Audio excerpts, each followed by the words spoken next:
Hey kids, welcome back to Honestville Extra, my Monday evening Twitch stream in SimCity 4.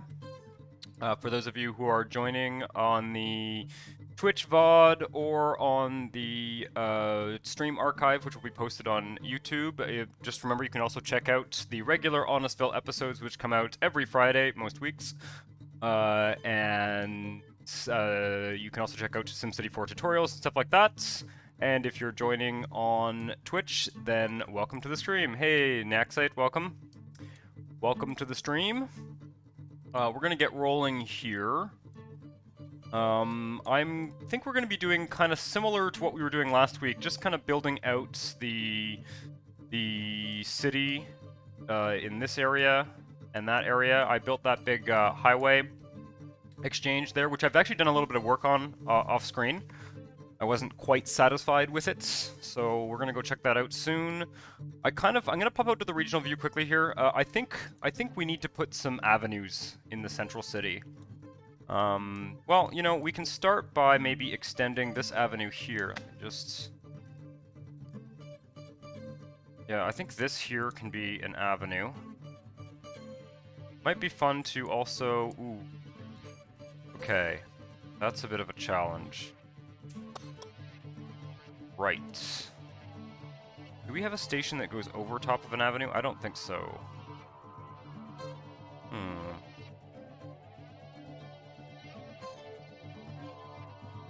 Yeah.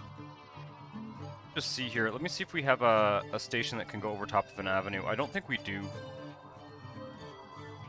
Man, I'm gonna live to regret these, these elevated rail stations. Of road. Yeah, I don't see anything that could be used.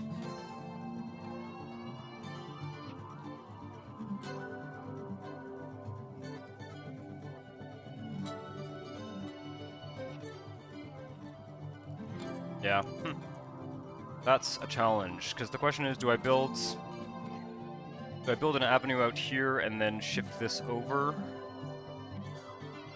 to the side? Could do that. Let's just do it. Honestly, we're gonna need an avenue here. Let's take a look at the traffic and see if it's actually... it's not really necessary, actually. Never mind. You know what? Never mind, let's not do it.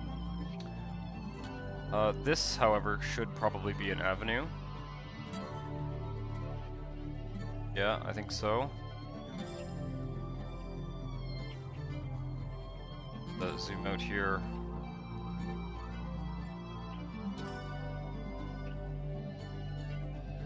Yeah, you know what? We'll extend an avenue along the park here, but that's going to involve destroying all of those lovely buildings. Maybe we can use a network widening mod road here. Yeah, let's use the network widening mod road here. Change it to an avenue for this underpass.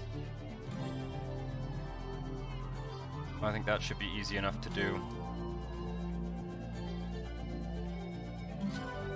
Start with the avenue here and see what kind of transition pieces we can get and stuff. It'll be a fun little project. It's nice to every once in a while go back through the central city here. It's going to be very tricky to do because there's not a lot of space here. Might want to just move this statue or something. We'll see. We'll see. Not too worried.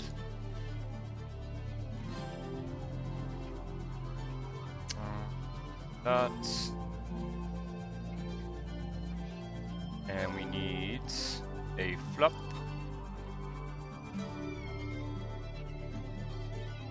Of course, we've also got the census repository sitting right there. Kind of in the way, frankly. So why can't I build this? Let's grab that flop again. Okay, I'm gonna delete the census repository.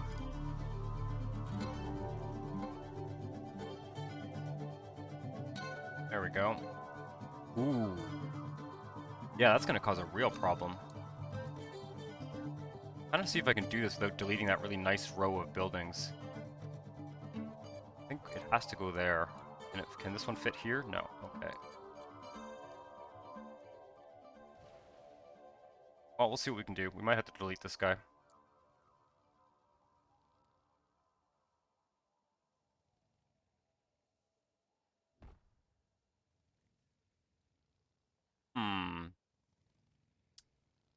doesn't strictly have to be an avenue here, but that's not a big deal.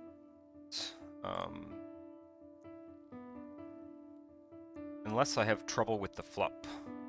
If I have any trouble with the flop, then this is not happening.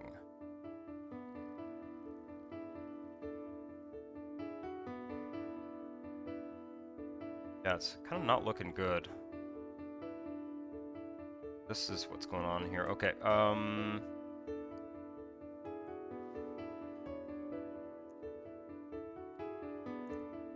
ha ha ha ha. Oh, this bullshit.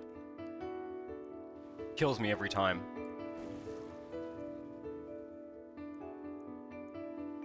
Okay.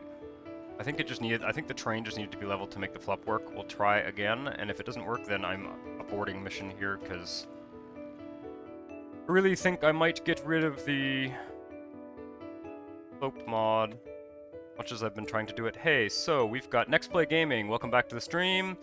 Trainminator, welcome back to the stream. Not first this time, no. It was fun. The other night I was playing some a flight sim. Trainminator was on. That was cool. I quite enjoyed that. I'm going to be streaming some other games in the next little while, soon-ish, because it's fun. And OBPSG, welcome back to the stream. And Jessica, welcome back to the stream. Yeah, that was fun. The flight sim was fun. Okay, so the question is, can we upgrade this road, connect it up to this avenue, without having to delete any of these wonderful skyscrapers along the edge here? And we're going to find out. We are going to find out. So what I'd like to do is get a 4-lane road here, because this, well, this road has a lot of traffic because it's a neighbor connection. So along the park at least, we'll do a 4-lane road. We may go back to an avenue, the neighbor connection, or not, we'll see. Let's grab a network widening mod. Starter?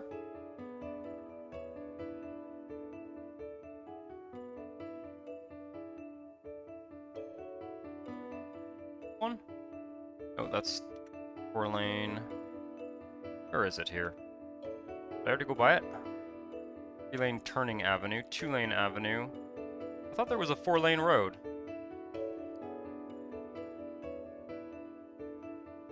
There's a 3-lane one-way. Ah, there it is. So weird. I cannot place it.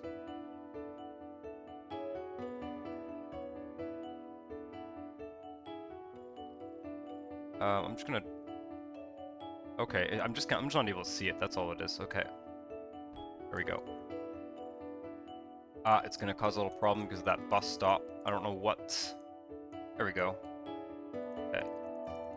So, can we just... Yeah, we can't just link it up. That would be way too easy. Been wanting to do some more network widening mod, for sure. Kinda neat. I sort of wish that I had done a little bit more of this when I started this series. Now, I want to see if there's any transition pieces.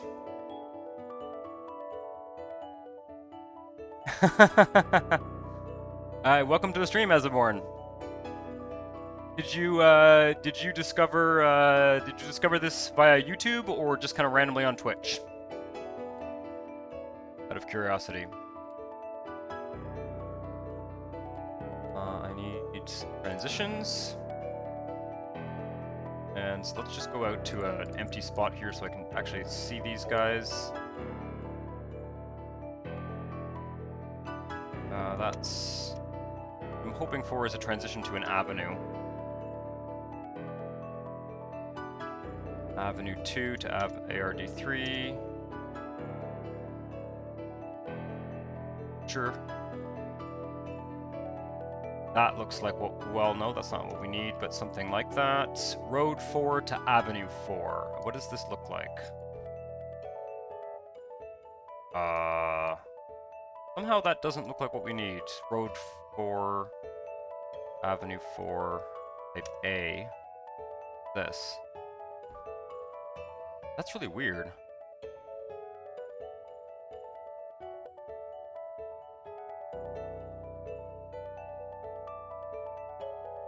Road 6 to Avenue 4. Road 6 to TLA 5. It's going to be one of those curvy ones that we need, realistically. Avenue 4 to 6. Like, it needs to be a single tile to a... Huh. Well, that's weird.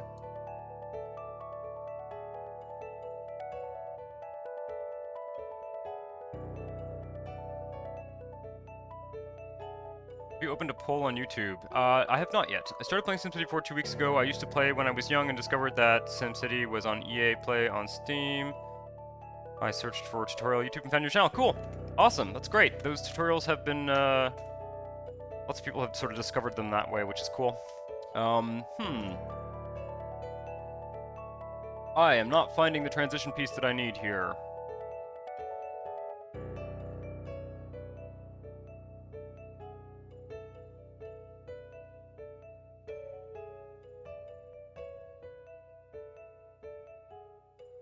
One thing we could do is get a one-way system going. That might be the sort of cheap and dirty way of doing this. Huh. I'm just wondering what the hell this is supposed to be. Because it definitely has a function. Like, how would this connect up? This is 4-lane narrow road, NRD4. Interesting, so there is no transition. As far as I know, there's no transition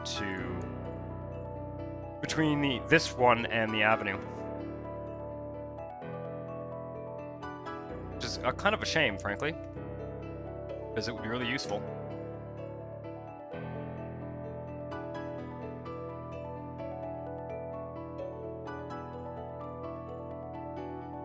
Road 4 to Avenue, yeah, see? Huh. Okay, well, I know what we're gonna do then. We are going to do a one-way along the park.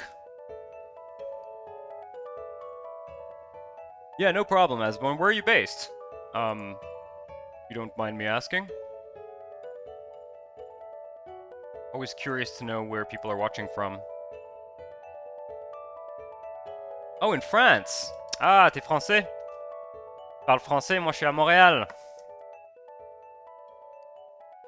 I'll keep the stream in English because I think most of you understand English better, but I do speak French.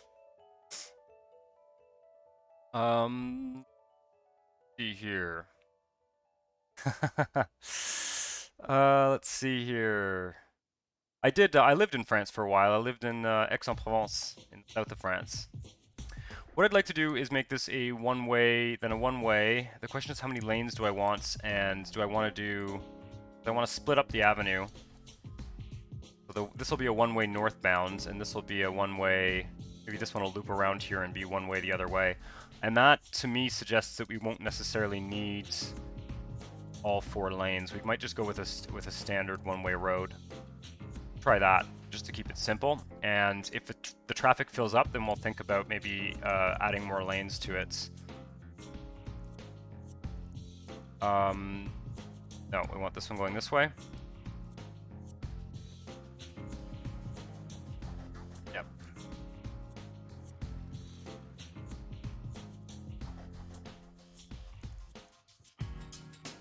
Okay, this is going to be a bit of a tricky bit there.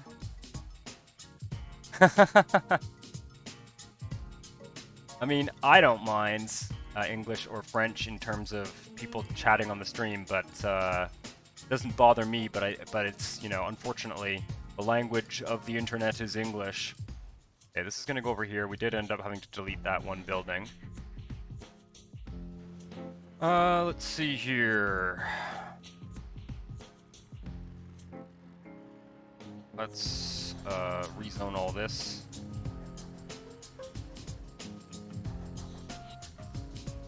Do we have any demand for I don't know if we have any demand for. Yeah, we do. Okay, let's just go in high tech then. I might need more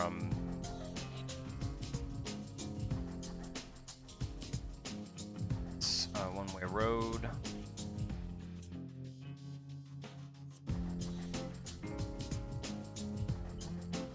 Why? Oh, that's curving because of the freight.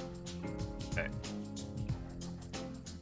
And then this guy, how far are we gonna go here?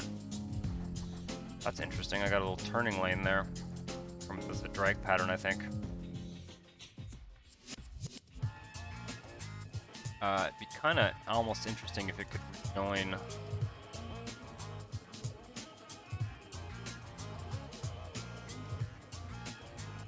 If I just keep going one way here. No. Let's turn this bit into an avenue. Yeah.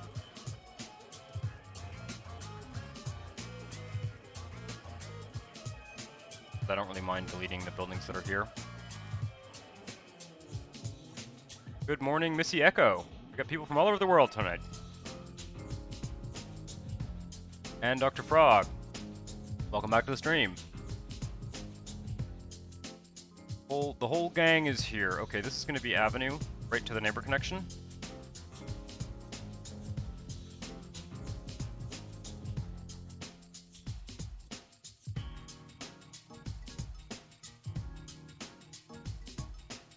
And I'm going to need to do some kind of, probably a roundabout type thing here. Let's put this avenue in here first. We got bus stops in the way. 2 bus stops along this whole thing, I think.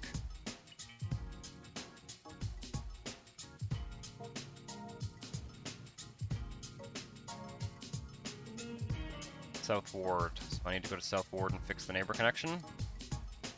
Alright, we're gonna have to delete this building. No way around it. Zoo. The zoo might need to be moved. Let's move the zoo.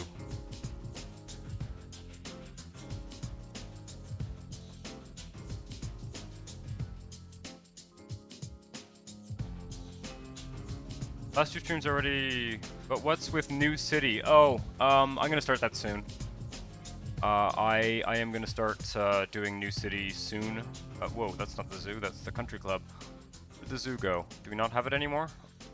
Oh, we have a bunch of stuff here. Okay, so this is gonna go here. Go, the little Central Park Zoo type thing. This building needs to go. And we need to clear up space there for a go roundabout. Otherwise, we can't get the avenues to connect up in the way that we want to. And then we want one way this way. Go. I think that makes sense. What would make even more sense, though, is to turn this into an avenue. It's this little stretch here. If possible. Yet not possible. Maybe the underpass goes to avenue as well. Yeah, that's fine.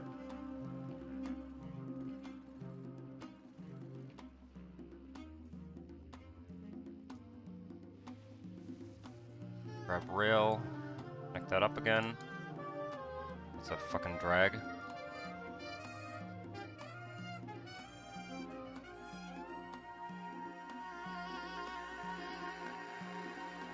Oh, you liked the video, Missy Echo. You liked the video with solid content. That was great. That was a lot of fun. I really enjoyed doing that. I've been wanting to do a sort of collaboration with another YouTuber for a while, and yeah, we had been kind of talking about doing that for a few months. Just took a while for you know, everyone's schedule to work out. But yeah, that was really a lot of fun. Something I will like to do in the future. Okay, let's just connect this up, and then I'll do the one way there, and then road. Oh man. Okay, so this will have to go one way just to here.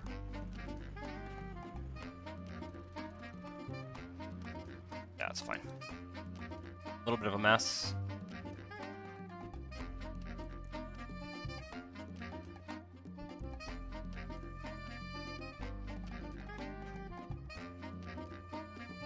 Go back to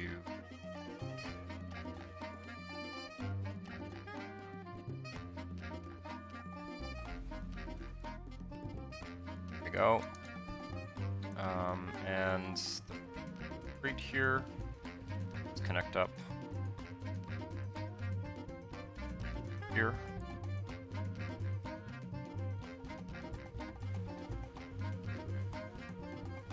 There we go. We have a mess. Let's grab a bus stop. Missing a few bus stops along this stretch. Kind of solving traffic problems here. Kind of fun to do these road upgrades. I really hope this flip is going to work. I just did a bunch of work around it.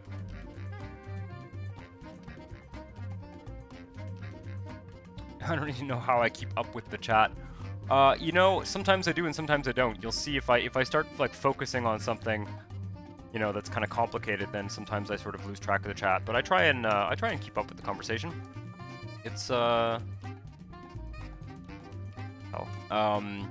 you know, it's not always easy, but it's fun. It's sort of the main appeal of doing this on Twitch is the chat, in my opinion, versus say just doing it on YouTube. Deleted. No, we just don't have bus stops along this stretch here, so let's do that.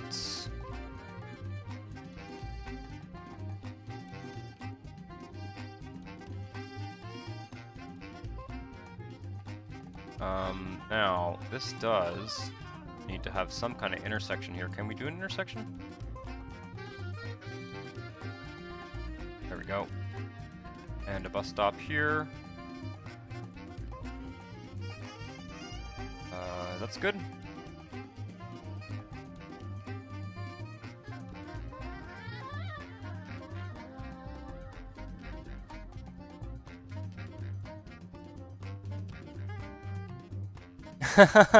I mean, the thing that's kind of cool, actually, the thing that I find cool is that, like, sometimes when I do lose track of the chat, you guys just start talking about stuff, and that's kind of cool because, you know, you'll be in the middle of a conversation, and yeah, I do kind of lose track of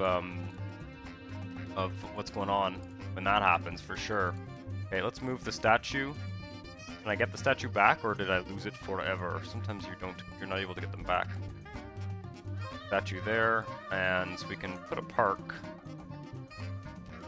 One of these guys, maybe.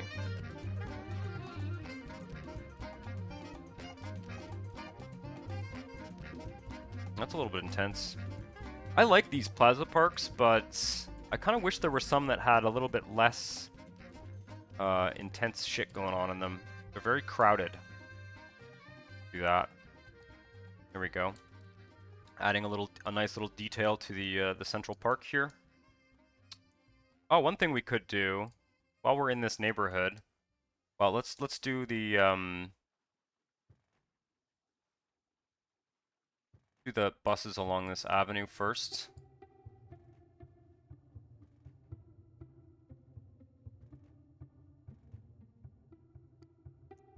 But we could actually put the grass lots, the large grass lots on that park. Be cool. There, we got a bus stop there, we're good. Kind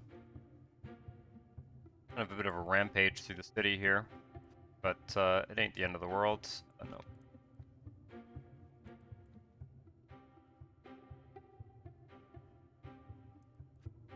We do have residential demand in here, which is kind of cool.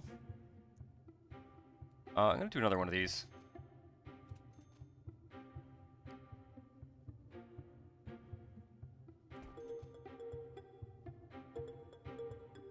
The large grass lots, which are here.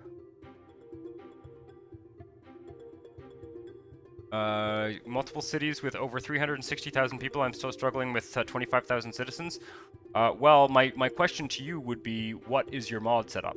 Because there are plenty of reasons, like if you're not using the network add-on mod, that it would be very hard to grow the city larger and stuff like that. So there are plenty of reasons why it might be difficult to get to a higher population, especially things like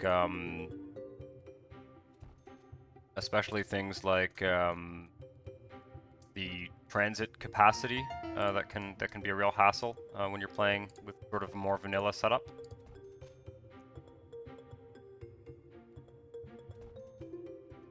The trees back after, but I just want to fill this in with the nicer grass texture.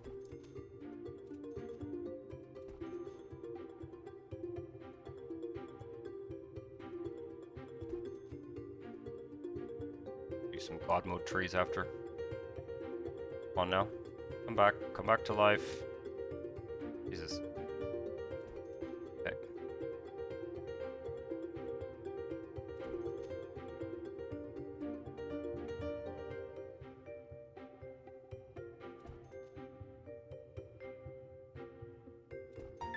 Someone suggested some really nice looking large plazas that I have to go download at some point. One of you probably. Someone on the channel. On the YouTube channel.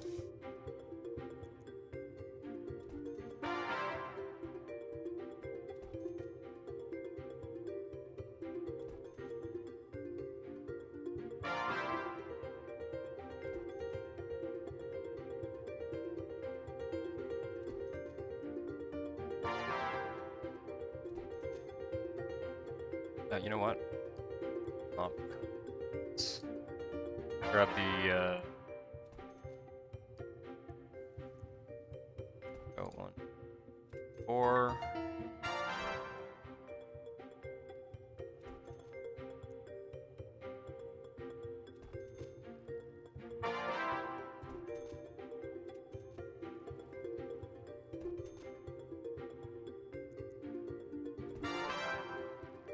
A little bit tedious, but still much faster than doing it with the single tiles. Did I miss any spots over here? Oh yeah, there's some over here. Let's 3 tile 1 there, and 2 tile 1. Right, and then we'll grab the 1 tile 1 and fill everything in.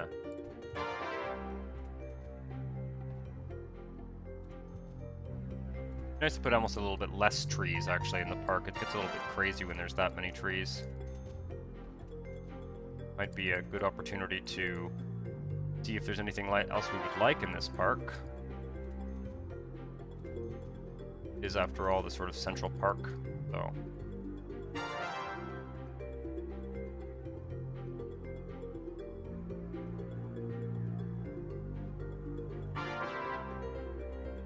Oh, Missy Echo, a different name on YouTube. Okay, Helen, yeah, I thought it was, yeah, right, okay.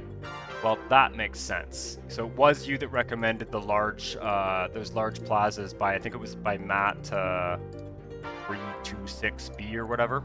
I haven't downloaded them yet, but I really want to, for precisely what we're doing now. Yeah, I really like to make these parks with the grass like this, and then it's a little bit less crazy in terms of having trees all over them. Okay, and then we'll put trees. We will put trees, but let's take a look and see if there's anything in here. We need the census repository back, so I'll put that back in. It'd be kind of cool to have it in the park, at the corner of the park or something. Do that.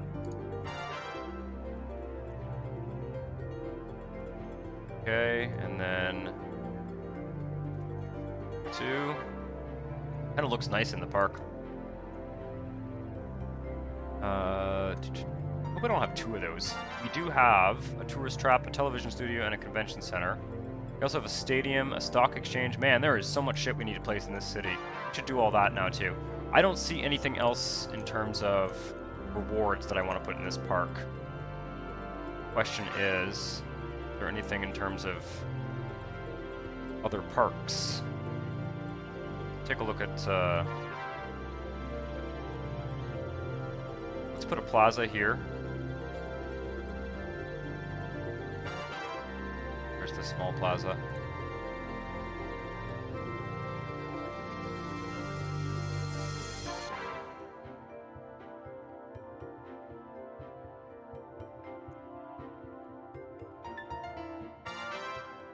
Could give the zoo actually. Let's see if I've got some parking lots for the zoo. Could be the zoo parking lot. I think in my industrial lots I do.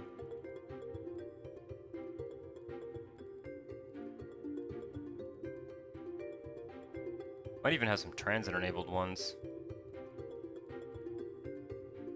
Not here. Okay. Whoa, these show up in the park menu? Crazy. Where are those ones? I think they're down here somewhere. It's kind of industrial parking lot. It is for industrial areas, but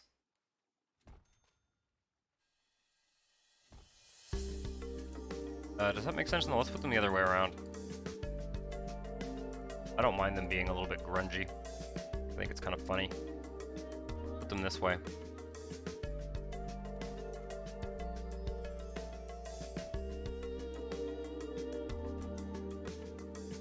Hilarious. The zoo has a parking lot. I don't know how you'd get in there, but it's kind of neat. Wait though, is this the entrance here? I think it is. I think this is actually the entrance. So let's put a ped mall or something there. I'm just gonna put an open paved area or something.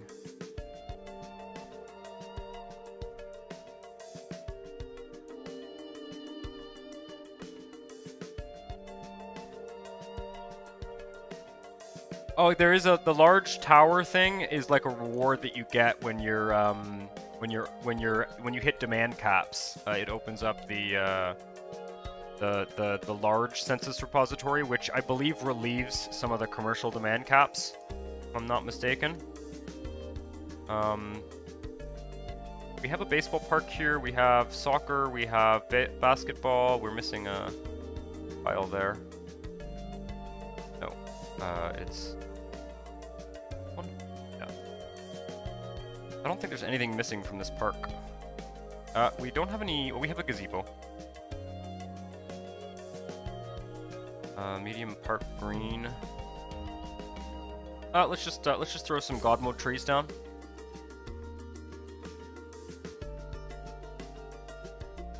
Not too many though. It was a little bit bushy looking, this park, before.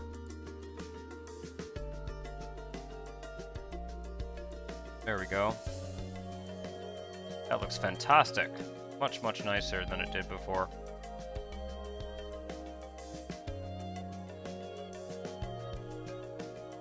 In 2003 when it first came out. 59 11 days. Well, I guess I'll be able to say happy birthday next week then.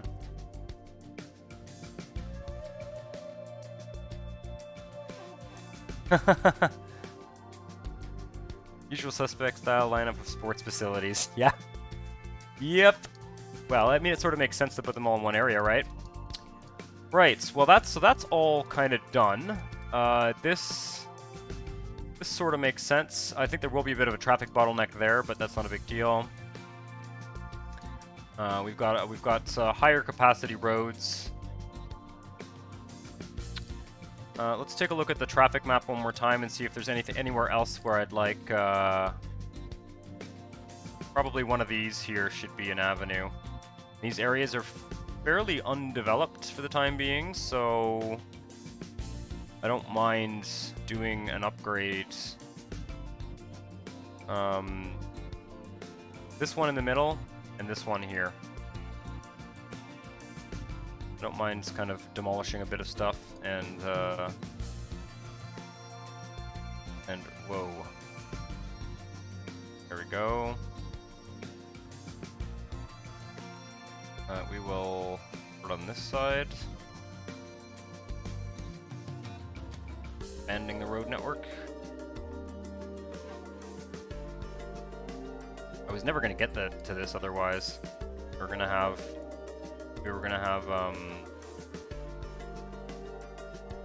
roads all over the place instead of avenues.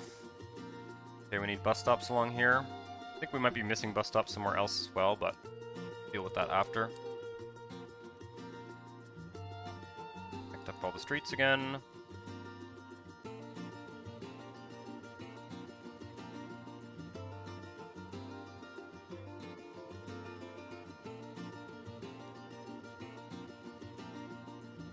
I wanted to replace some of these subway stations with what is this a subway station? Yeah, it's a subway station. Okay, I wanted to replace some of these with the ones that are on the street. However, I'm not going to do it for now. In fact, I'm not even going to delete that one. I want to leave it there, and we'll just we'll fix this. Let's figure out what makes sense here. Can I make this work? No, that's not going to work because the avenue won't connect to it, I don't think. No, that does not work. Okay, let's back this up a bit here.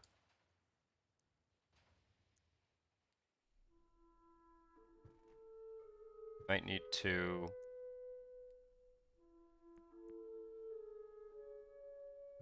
Curious to see what happens if I do that. No. Indeed no. Okay, then I know what to do. This is kind of the lazy way of doing these roundabouts, but they don't really provide you with a good way to have avenues meet,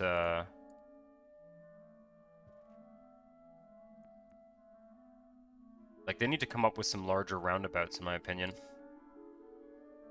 There we go.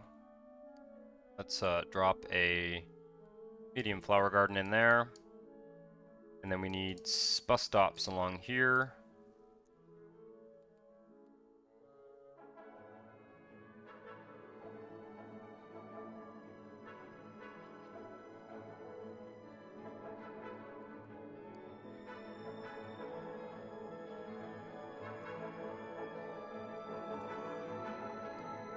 No, the game, the built-in tutorial in the game is not particularly well made, indeed. There we go. And bus stops, bus stops, bus stops along the avenue here.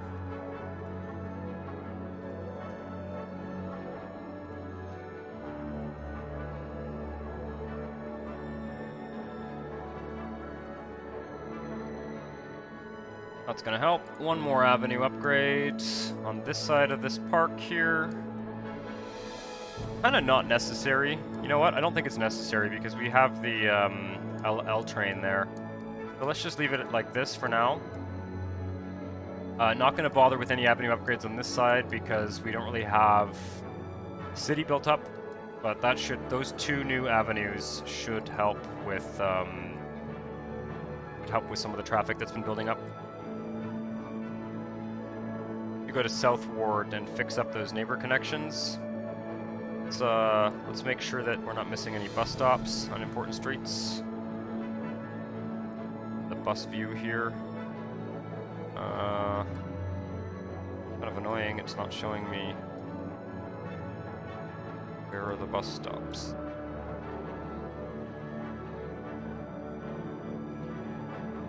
It's a pretty decent bus network, actually. Are there no bus stops up here? I think this road doesn't have bus stops. Okay, let's put some there.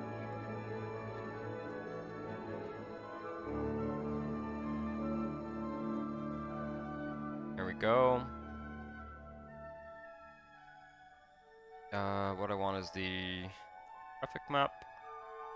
Bus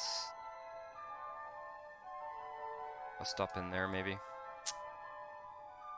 I don't think there are any on this street either. What is that, a subway station? Bus stop. Okay. One in there. One there. This...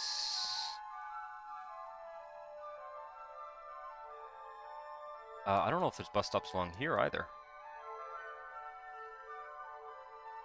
I think so. On this avenue here, there are not.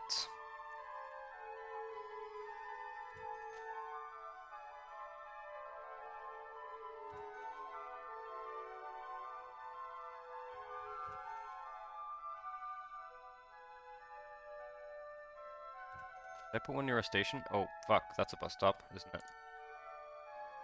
I think I've doubled it up there. Oops.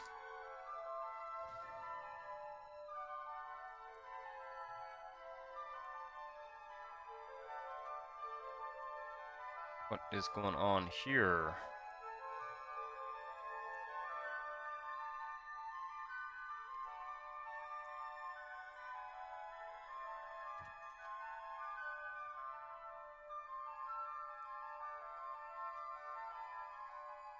Oh, it doesn't want to do the... Fuck, that's annoying. Alright, we'll just stick a park there.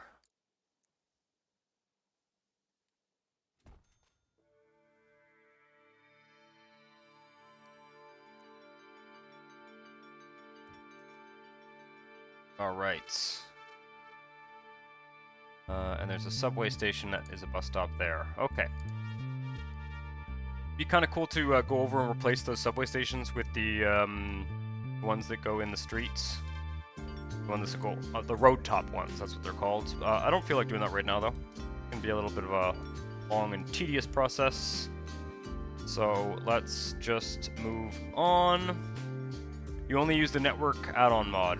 Well, that's good, at least. You might want to consider increasing your traffic simulator settings if you haven't already done so, because that will help get bigger cities, for sure. Make things function better. Right, let's run the clock for a second here. Let some of the stuff that we've demolished redevelop. Oops. All off.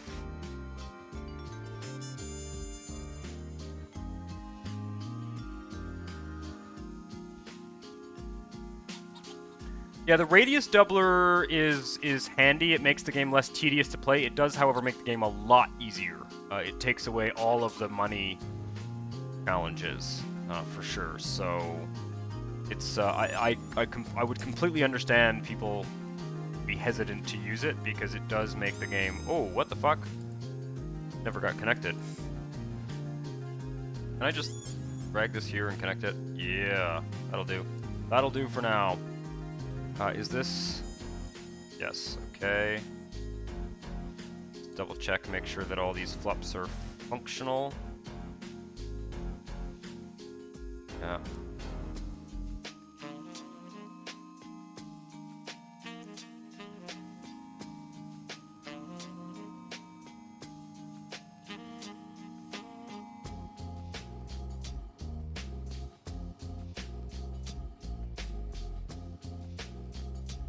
Pretty soon, I think next episode on the YouTube, I'm going to be building one of those gigantic modular airports, and so the airport is going to be deleted here.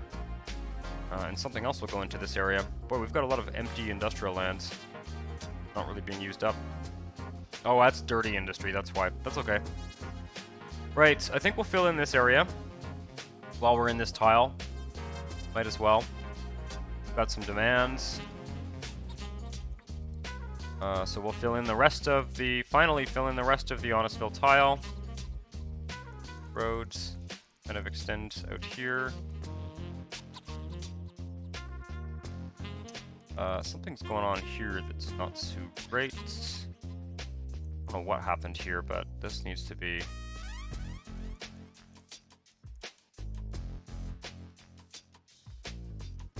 fixed.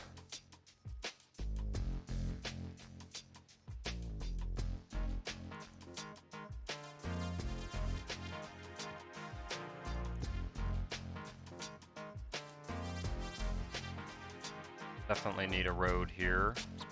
Well, not really, but anyway. I think because of this neighbor connection. Oh. Not a bad idea. And then this should be a road as well. Ooh. Okay, not there. This one.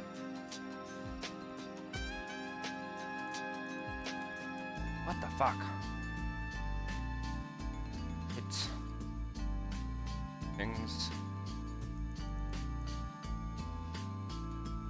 There we go. Connect things up. Don't mind there being two roads close together there because we do have the neighbor connection, so it is a bit necessary.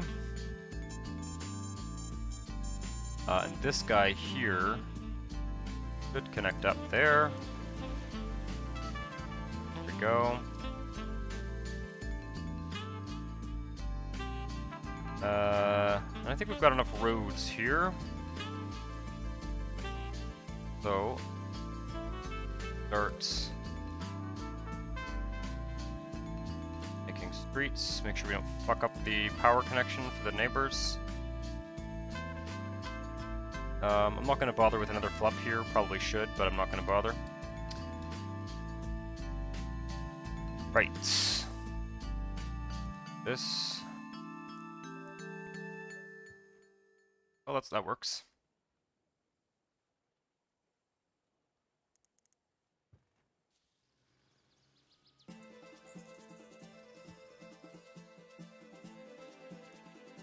Go.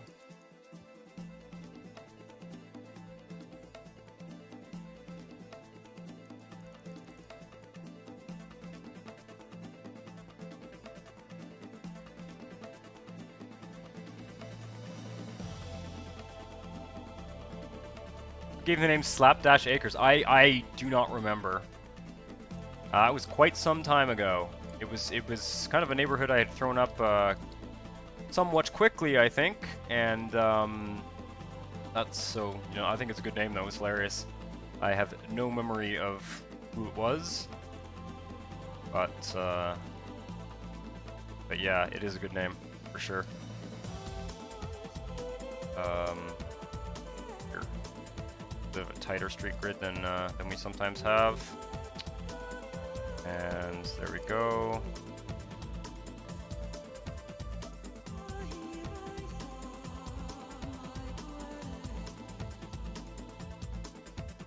In here,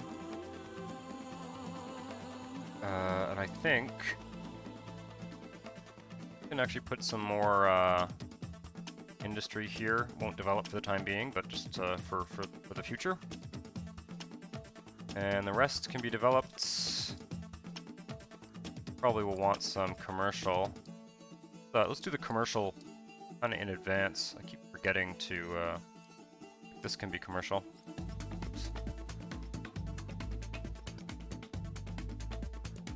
Commercial stretch here. Oh, bus stops. Bus stops, bus stops, bus stops.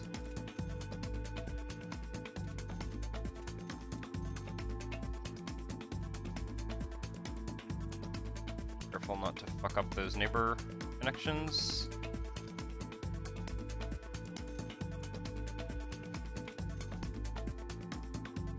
That's probably fine. One in here.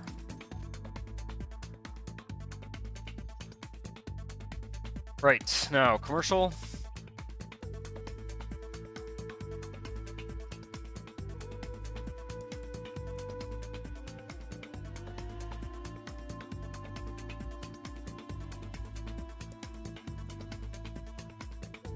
You suggested the frog pond, yes. Yes, you did. Yes, you do. Yes, you did. I remember that. I do remember that. It is not a bad idea when people name things based on their username, because then I do remember who suggested it. Otherwise, I have no way of. Really don't have, you know, much of a way of remembering. Aside from just having really good memory, which I don't.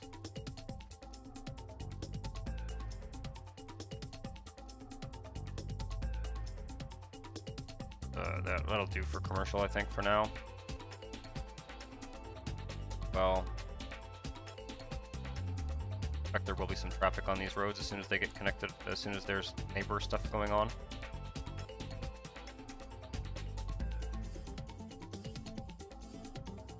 Here as well.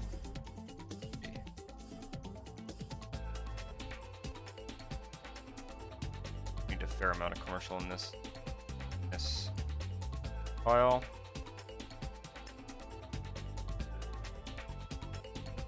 I don't fuck up any of the power connections for the neighbors.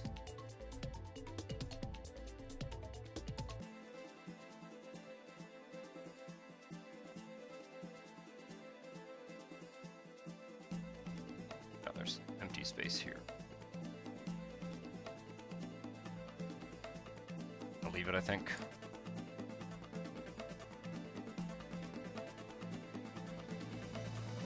Did I already delete one? No. Okay.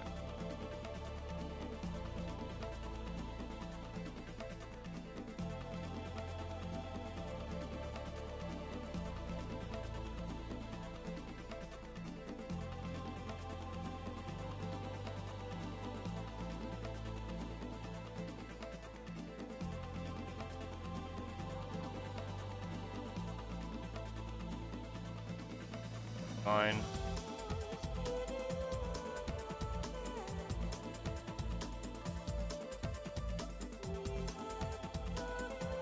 There's enough parks in this area.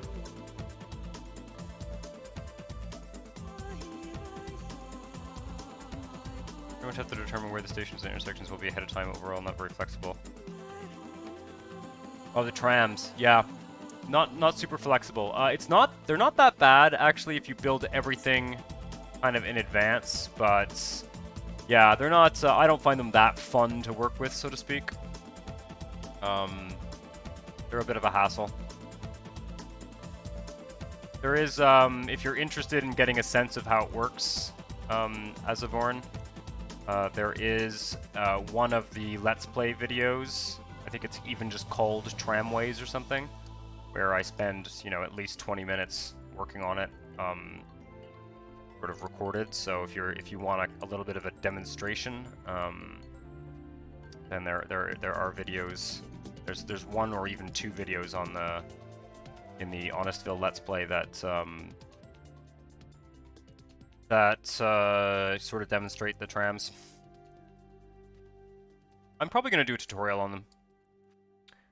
But yeah, once like I'm gonna be doing, those of you kind of in the know watching this Twitch stream, I'm gonna be doing probably about another 3 Honestville episodes. 3, I think there'll be like 25 episodes in total, I think. Nice round number. And at which point I will pause the YouTube Honestville series. I'll still be doing stuff in Honestville here on Twitch, unless we decide that we want to do something else. And at that point, I'm going to really focus more on making tutorials. In large part because the tutorials get a lot more views.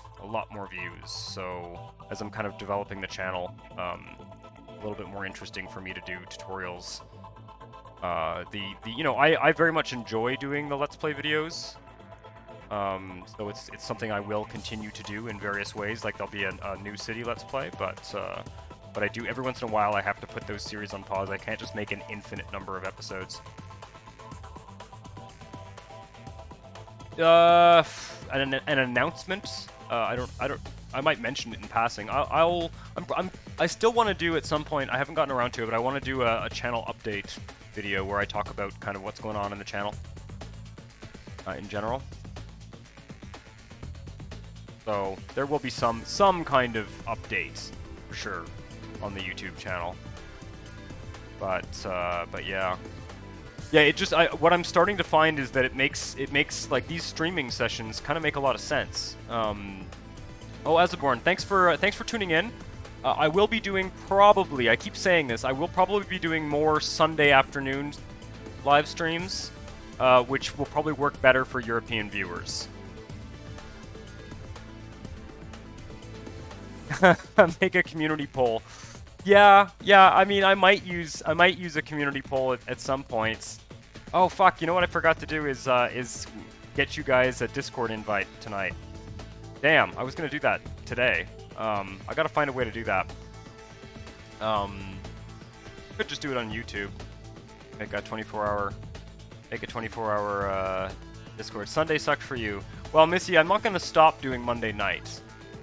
So I'm probably gonna do 2 regular kind of city building. Yeah, drop a link. Yeah, okay. Let's I gotta take a short break in a second, in a few minutes, and then I will try and drop a link. I think I have to create a role. I might just do it live. I wanted to like set it up sort of off screen so that I wasn't wasting time in our stream here, fiddling around in Discord. But I will try and make it work, because I've been wanting to get it going. It's been weeks since that Discord has been ready, and I just have not gotten around to it. We're at 380,000 in this tile. This tile has a huge residential population. Right, so the entire tile is filled out. Honestville Central, except for this kind of undeveloped industrial areas, but how is this doing? Okay, this is good. I'm glad. I think this the plant condition of this is at like permanently at 100%, because that's been built for like 100 or 200 years or something at this point. 200 years old, this city. The city just turned 200 as we fill out the tile. That's hilarious. And I'm glad that this does not degrade over time, because it's a very hard lot to place. And if it did degrade, it would be a serious problem.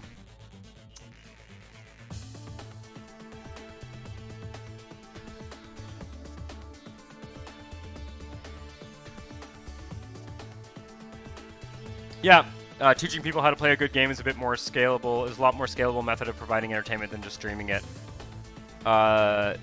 That makes sense, yes. But I guess what I was suggesting was that in terms of SimCity 4 content, I will probably, there'll always be stream archives and stuff being posted, so people will be able to watch the gameplay, but I'm probably going to focus more on live streaming, both on Twitch and on YouTube for the kind of gameplay, and use the YouTube posts to do tutorial videos, because they really do get more views, and they get more views over a longer period of time.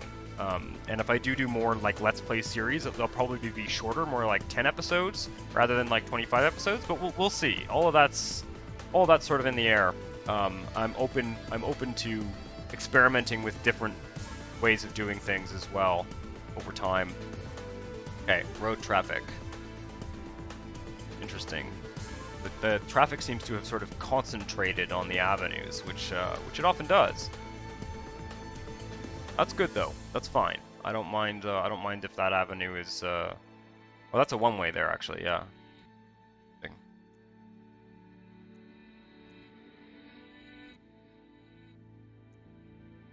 Where's the congestion? It's actually pretty good. There's not really much of a traffic problem in this tile. The odd place, like this, should probably be an avenue as well. What's going on over here? Would be easy enough to upgrade this to avenue.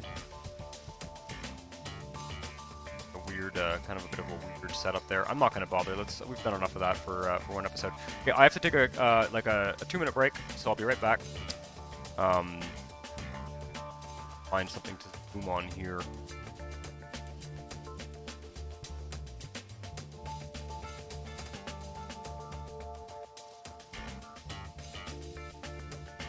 Oh, we gotta play some rewards too. There we go, the Opera Square. I'll be right back.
Alright, let's see if we can figure out this Discord thing.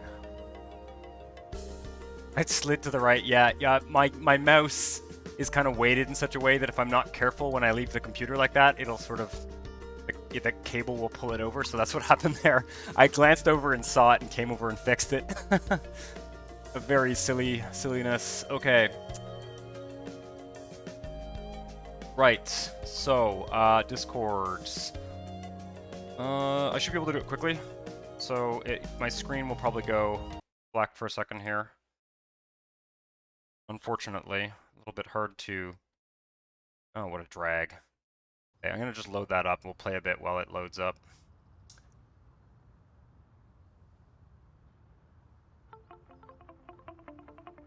This is why I did not want to do this live.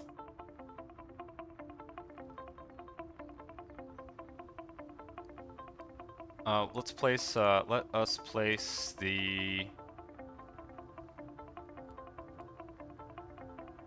Stock Exchange and Convention Center, and we also have a Major League Stadium, which definitely should be placed in this tile.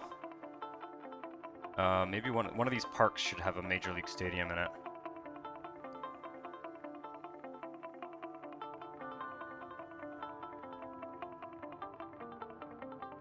I think this park here. How much space we need for this. Perfect. Wow. Ideal.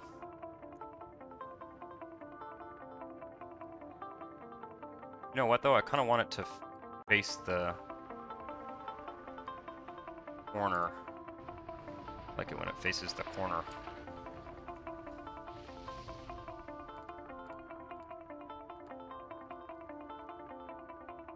Like so.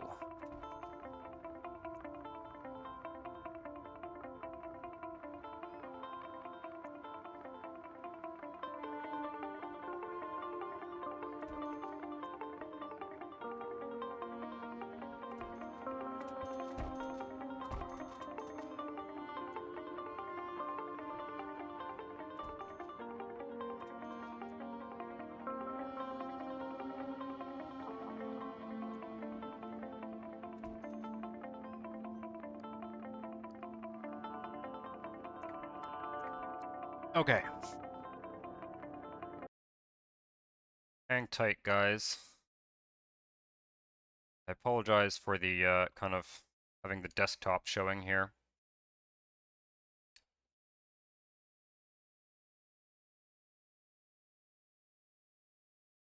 I'm gonna try just sending you guys an invite link in the chat, and let me know if this works. Doesn't work, I might have to create a role. I will do live.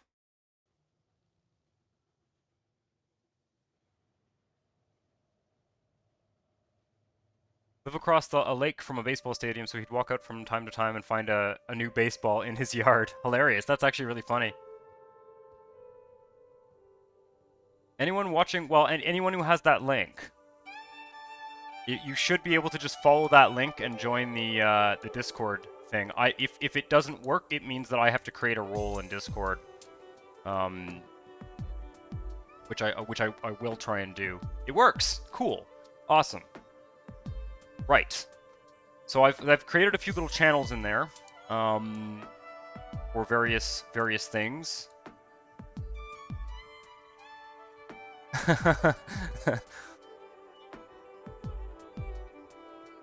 So yeah, anyway, feel free to like drop screenshots in there and all that. I won't be monitoring the Discord while I'm on Twitch.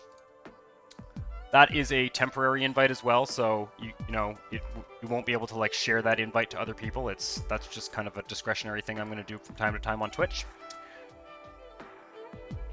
Yeah, this is unsurprising.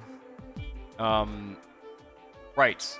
What I want to do is find a place to put the Stock Exchange and Convention Center. We're going to make another kind of square type area in the downtown.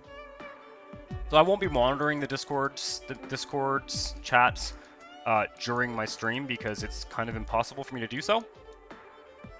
But I will I will kind of go in there once or twice a week.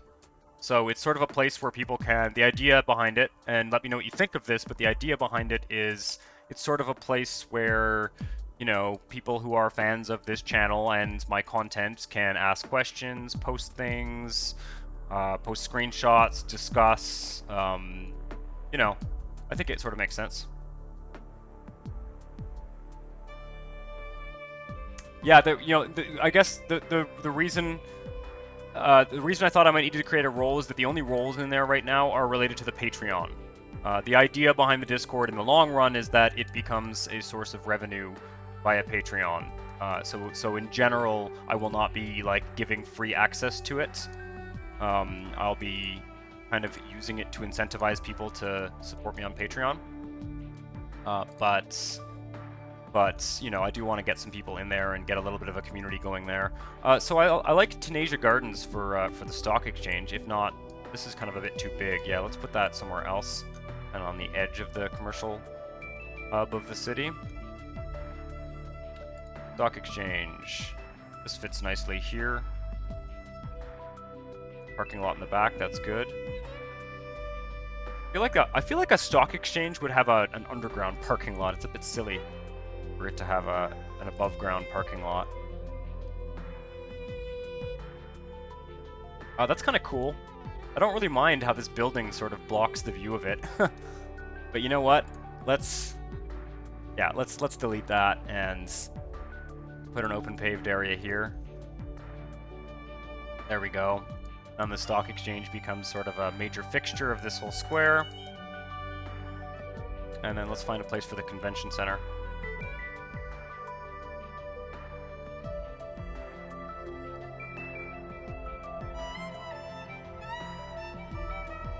Maybe by the waterfront. Do we have any space by the water for a large building? Probably not. Could squeeze in here.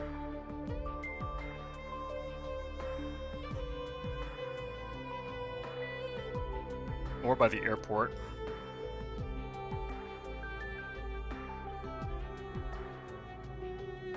Or just here. Oh, that's where the university is.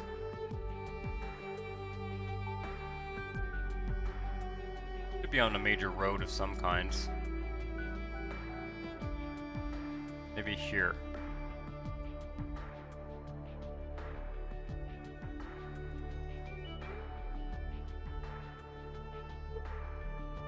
That sort of makes sense. Not sure I super like the placement of it, but it does need to be placed. There's demand caps going up. Some commercial, dense commercial around the edge of it. I think it has a YIMBY effect for office, but I'm not sure.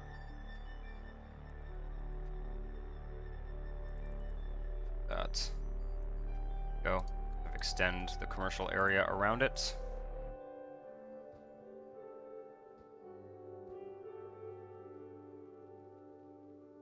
Awesome.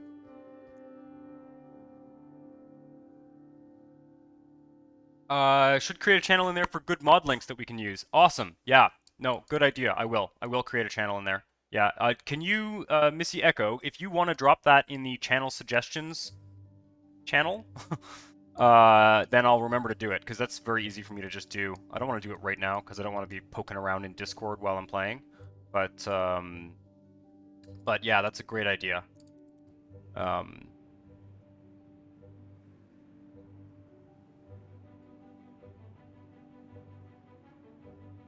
Yeah, I understand how the rules work. OBPSG. What I didn't understand was you know, whether the Patreon, the way I've linked Patreon to it was somehow making it so that I had to create different roles. But yeah, that makes sense. It makes sense that I would just be able to let you guys in there sort of as at everyone. I'm gonna sell as much power as people buy here to all these engines.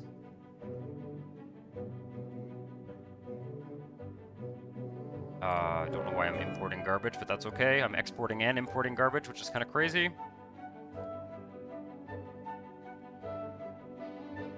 Okay. I think it's time to go next door. Let's go to South Ward.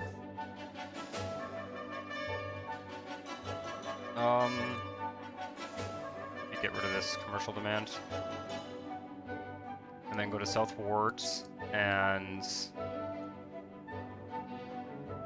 let's see.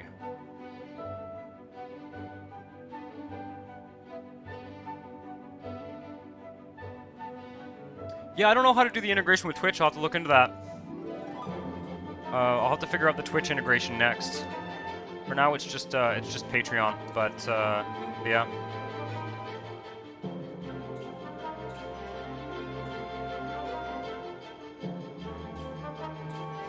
Oh, I'm glad it's useful. Certainly, you know, I'll tell you, like, I got the idea to get the Discord going partly because I've seen other YouTubers do it. So, YouTubers and Twitch streamers and stuff, it does make sense to do it that way. I think it's a good use of a Discord. The thing that I want to be a bit careful about is that the Simtropolis Discord is, you know, quite active and quite useful, and I don't want, you know, I don't want to kind of compete with it. I want it to be mostly kind of related to my channel and stuff. But I think it's fine. Hang tight. I gotta fix something in my overlay here. There we go. To minimize a window, blocking my view of the chat. Good God. Every time I alt-tab, it's just awful. Okay. Go to South Ward and fix those neighbor connections. Yeah, there is a Simtropolis Discord. It is quite useful. Yeah, I give you guys access to my Discord and then advertise a competing one. Well, no. As I said, you know, I'm hoping to create a little bit more of an intimate community, whereas Simtropolis should be the place to go for kind of general SimCity related information, as well as other city builders. Where are the Avenue neighbor they're there. Be nice if I could extend. I'm just going to extend the avenues this far. Are there no buses on this stretch of road here? Or can I? Definitely put bus stops in here.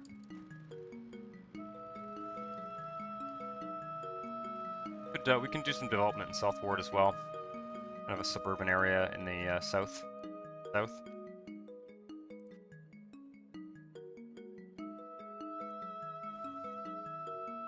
Oh, here we go again with this kind of intersection problem. It's really a hassle that you can't connect a road there. Should be able to, but we're not able to. So we'll just do full Alt-R for one way? No.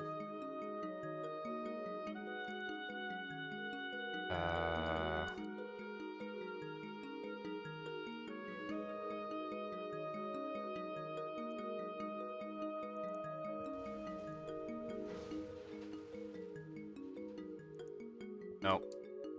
Gotta be over one.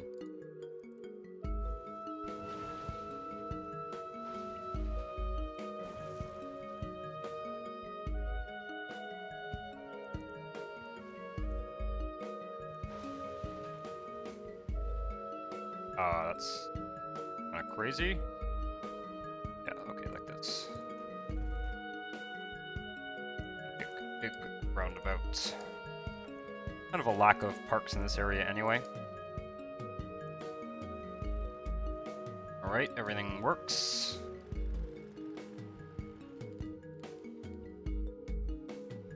Oh, we'll use some of these. Where's the... No, not that one.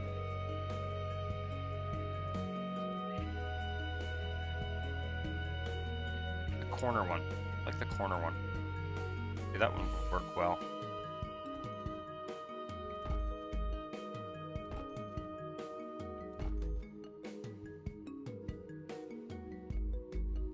There isn't one that's just a line. The other thing that's annoying about these. Annoying. I mean, I say annoying, that's a little bit harsh. I just mean not ideal.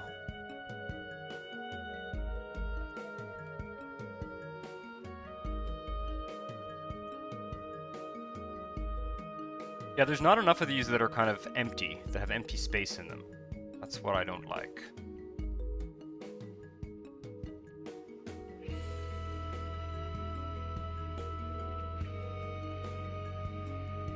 They're too busy.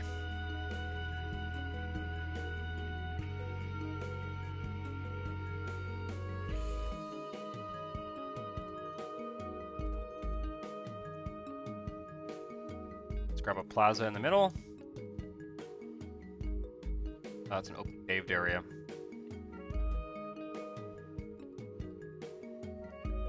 Small plaza, please.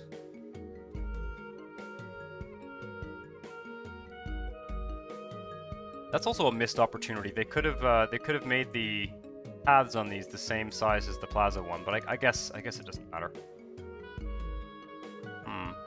Well, I don't know. Maybe we'll find one that actually fits in there.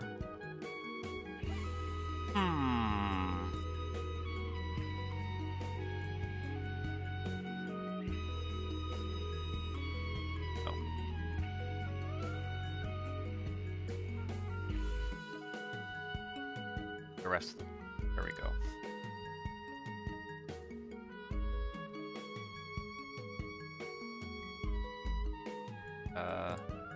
There isn't one that's just a T either, is there? Okay, never mind that. Never mind that.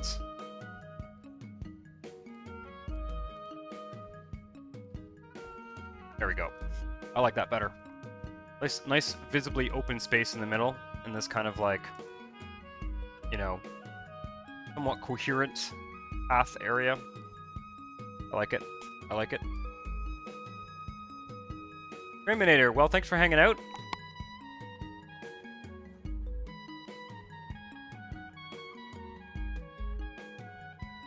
Discord channel 2 that I use to assist players using enhanced client in Ultima Online. Oh, that's awesome. That's really cool. Yeah, I remember you saying you played Ultima Online. That, like, honestly, like, I almost wanted to get a copy of Ultima Online when I heard you say that, because it's something that I, like, always wanted to play when I was young and could not because I did not have the necessary hardware and stuff. Ooh. Do I want to develop this right now? Because it's going to involve us making a bunch of, highway stuff. Let's hold off on this. This will get developed later. Let's develop the west side of the city first. There is one more avenue connection I need to locate and fix. Somewhere here. Oh, this has got to be it. Oh, great. Okay. Let's make space here, and I'll just fix the connection. We'll go back over to the central tile. I'm not burnt out on making making interchanges. I just don't feel well. There's a couple things. I wouldn't mind doing it. I wouldn't mind doing it, but I would like to develop the west side of the city in terms of residential to start getting traffic on the streets in the central area. Start getting a sense of like what infrastructure we need and whether the subway we built is big enough. Stuff like that. So. Yeah, it's starting to kind of bring avenues over into this area. I would like to have an east-west avenue here for sure, but we'll see. Sort of makes sense to do so. I'm gonna remake this connection here.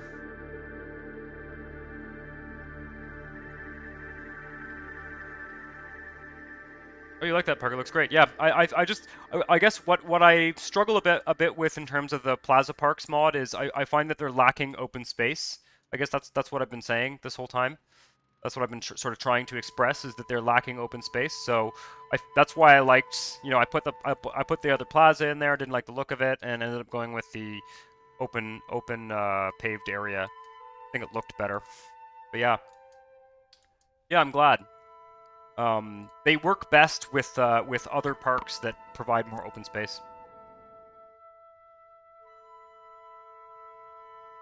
Can't buy a disc. It's a free-to-play version.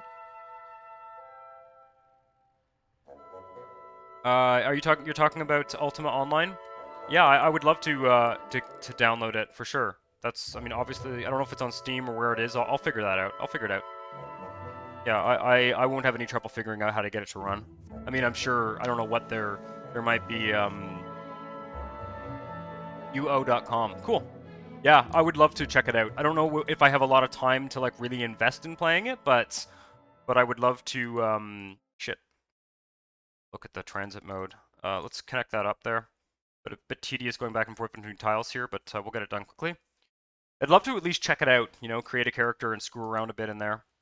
Right, here is our avenue. We're going to connect up to the road network.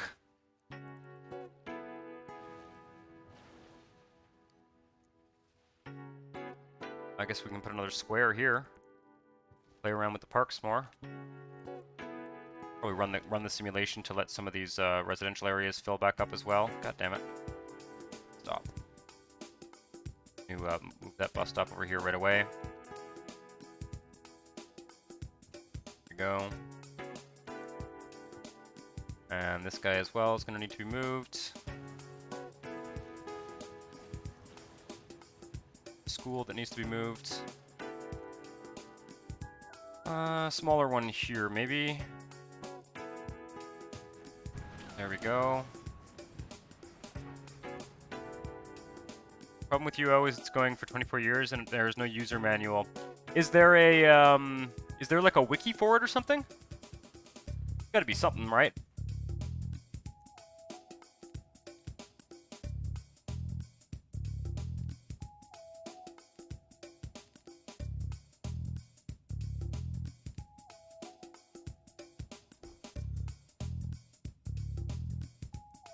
I want a bus stop.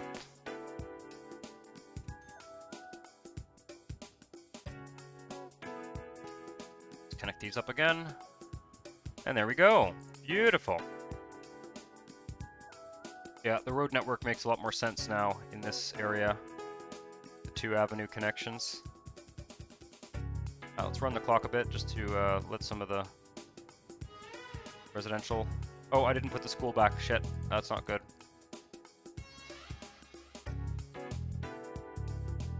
I got Zots here.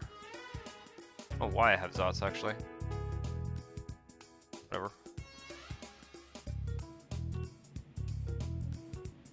Oh no, they're just adapting.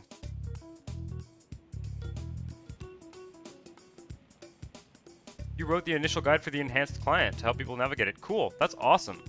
That is really cool. I hope to discover all of that stuff then. I would love to at least take a look at it. I have no idea whether, you know, the game will even appeal to me after all these years.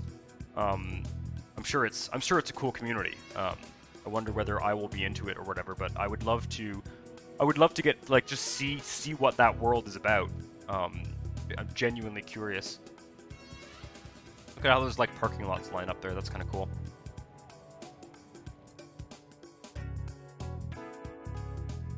Yeah, of course. There's no winner. Yeah, that makes sense. I mean, so many of these games that we play have no winner, though, right? Like, this game has no winner. I mean, I guess the player in SimCity 4 is always the winner. But yeah, no, that makes sense to me. That there would be no winner.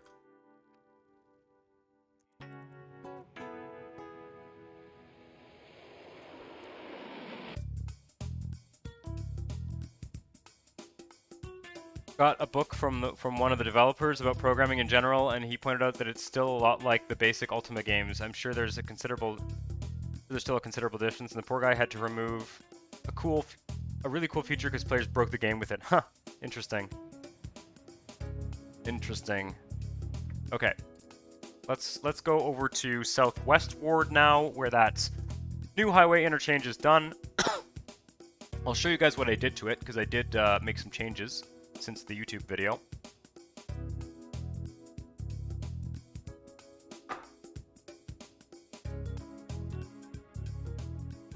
Right. Yeah. Avenue network makes a lot more sense. Southwest Ward. Yeah, I'll develop this area afterwards. I want to get some residential stuff going on in the right up to the highway here. Next episode on the YouTube, I think, is going to be airport. And then after that, it's going to be farming, I think. So, where I left off with this on the YouTube was this here was a 2-lane highway. I didn't like that idea. I don't like the idea of having a 2-lane highway in the city. So what I did, now the problem was that I couldn't, you can't use like diagonal. You cannot use diagonal off-ramps with more than 2 lanes. So what I did is I just put the off-ramps before the junction, and the highway just splits with a median. And this one goes over here, and this one goes over here, so forth. So I think it's pretty cool. I think it makes sense. Doesn't take up a lot of space either. A little bit unfortunate I was not... Oh, I was able to actually make this all tight and nice here. I forgot about that. Yeah. These used to kind of bulge out a bit here, but this is all a lot nicer than it was in the YouTube video. Overall, it's pretty nice. There are some minor little glitches going on, like here. Might be able to fix that. You know what? I'm not gonna mess with it now though, because if I break it, it's gonna be like a whole can of worms to fix it. So this is gonna get moved over here. But let's do that now. We might as well. Kind of plot out the road network here, and we're gonna start zoning in this tile.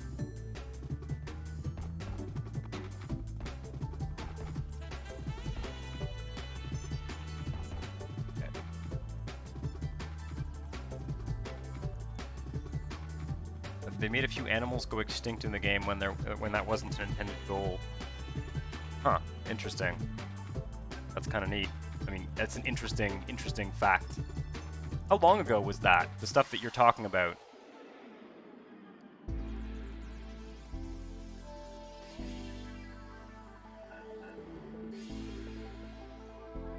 Aren't there some cosmetic pieces in the RHW menu? There are. I've never used them. If I'm perfectly honest. I have never used them. I do not know what they are for, but they might be for fixing that very problem, so that is a good idea to look at. I don't know if I want to look at it right now. What I want to do right now is create some off-ramp systems here. Do I have enough money? You know what? Let's not. Let's hold off on the off-ramps for now. This neighbor connection is broken, so it needs to be fixed. But let's do a street grid here and actually build this city. Am I buying power? I think I am. Yep. Give me the power. Unavailable. Oh, monthly expense. Right. Okay. There we go. We're good. We're good. We're good.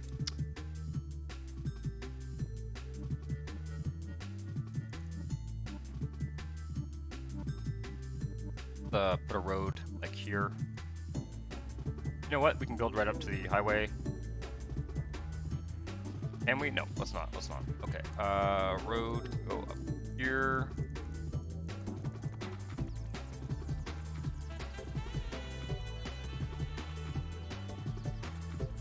So.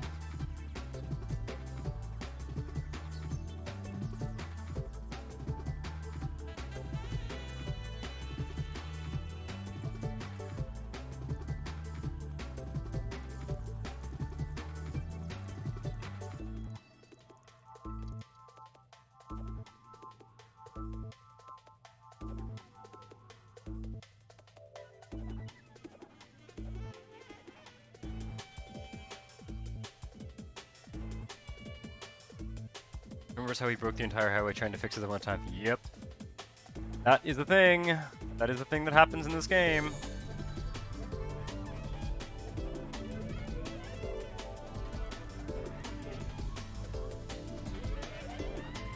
I'm gonna put a nice curve in here.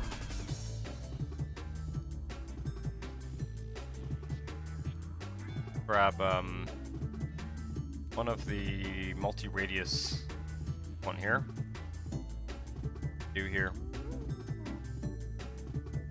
Get like a... We'll see. Hey, god damn it. There we go.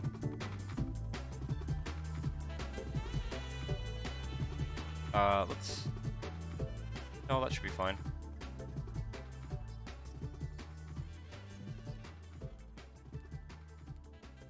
Curve.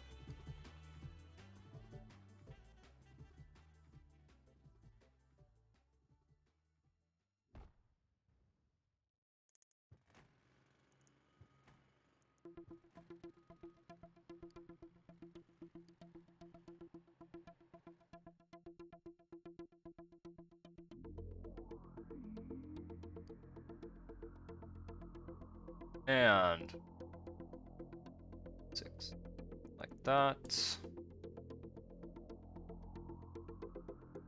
No, here we're gonna go.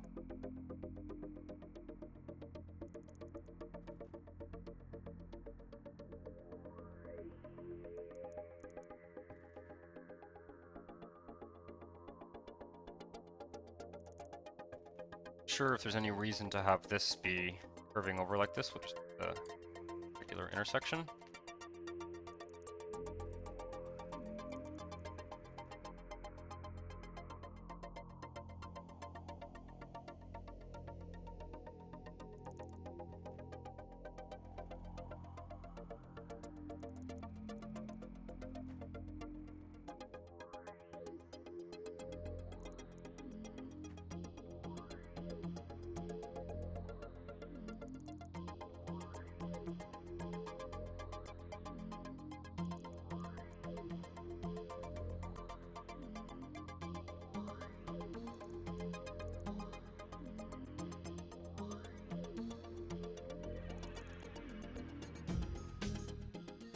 There's a mod where you can make trades with SimNation on those edge tiles. Is there a mod where you can make trades with SimNation on those edge tiles? I just want to drop stuff off and sort things out with those hidden neighbors and not have to worry about setting up utility cities. I don't know. I don't think you can. I don't think you can mod the neighbor trades. But I don't. You know what? I don't know. I don't know. Actually, I just don't know. That strikes me as something that's unlikely. Let's put it that way. That's a question for the forums for sure. I have a feeling that would be kind of a hard-coded thing, but maybe not.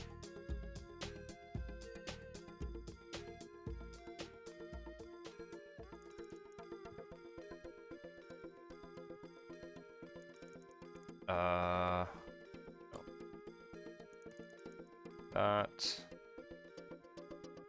That. Here. Going on money, down to 190. Do bus stops.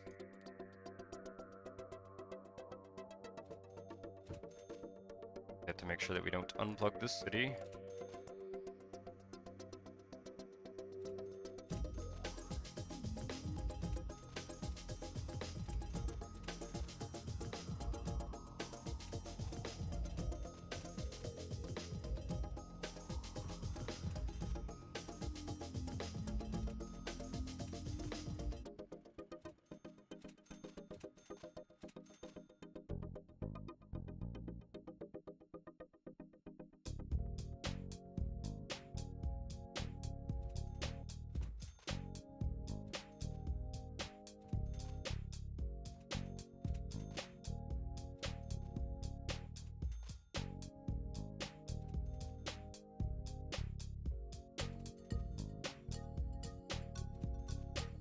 There we go.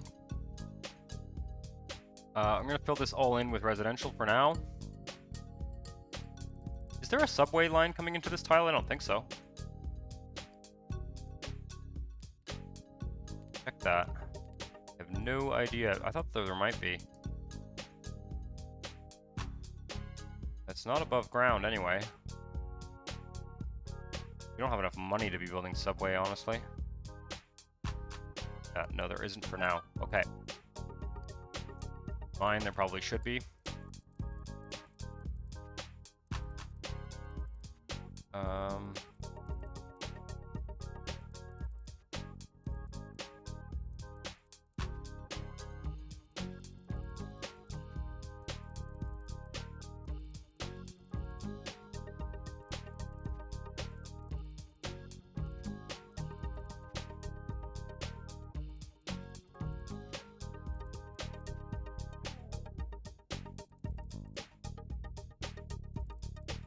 How much? Okay, I'm good on money. Develop all this at once. Need to do a census repository, and I should also remember to do the taxes. Let's do the taxes right now, because if I forget that, we'll really screw things up. 20. It's 20.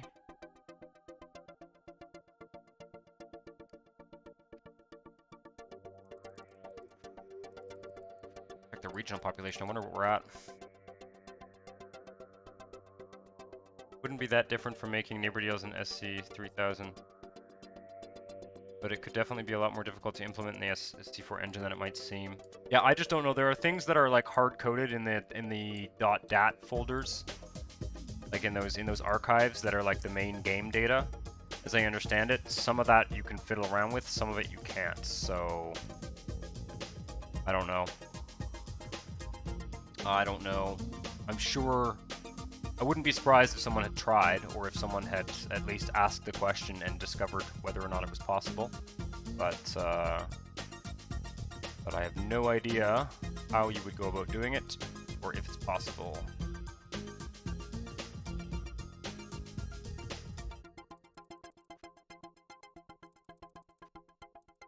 Or if this will curved zones will work.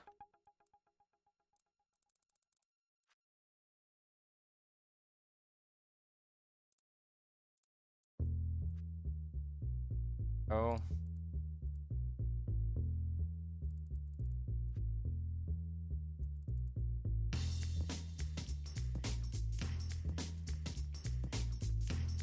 I want to get the mod that allows you to drag farther with your zones. Forgetting that's on my list. On my list, there is one that does that. To increase the maximum zone size or whatever, because it's a real hassle to zone limitation. Especially when you get to larger sized cities. Go. Funny, I'm just getting a phone call from my father, who knows that I'm streaming on Mondays. He must have forgotten.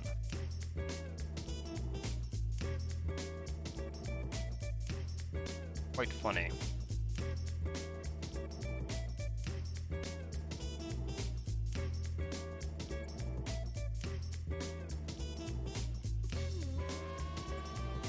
So get notifications for renegotiating terms fairly frequently, which is a good thing if you end up regretting a deal, because you could terminate that deal without getting a penalty at that time. Are you talking about SimCity 3000 or SimCity 4? Because, you know, it worked a lot better in SimCity 3000 simply because you didn't actually play in the neighboring cities. Yeah, you didn't play in the neighboring cities. SimCity 4, it's a challenge because you have to go back and forth between the tiles. If I was to, like, you know, if there was a way to do, like, an engine re-implementation for SimCity 4, my temptation would be to eliminate regional play. Like, to just make the maximum map size gigantic, and possibly, or make it unlimited. Make the maximum map size as much as your computer could bloody process, and then just get rid of regional play altogether. That, in some ways, I think would be a great way to do it. If you could mod the maximum map size so that that you didn't have the large, small, medium tiles, you could just set a custom size. That would be awesome. Because the one thing I would say overall, when I think about it, if I'm honest, I think regional play was and is, you know, the weakest aspect of SimCity 4. Going back and forth between different tiles is quite tedious. Might be an unpopular opinion, but from my point of view, I don't quite see the advantage, you know? Yeah. Make an entire region playable as a single map. That's what I'm talking about. That would be awesome. That is what I think, if there's one thing that New City looks really promising for, it's that. It's the lack of, you know, even fucking City Skylines has like that weird kind of tile purchasing more space or whatever, and yeah, it's not it does not have the vast scale that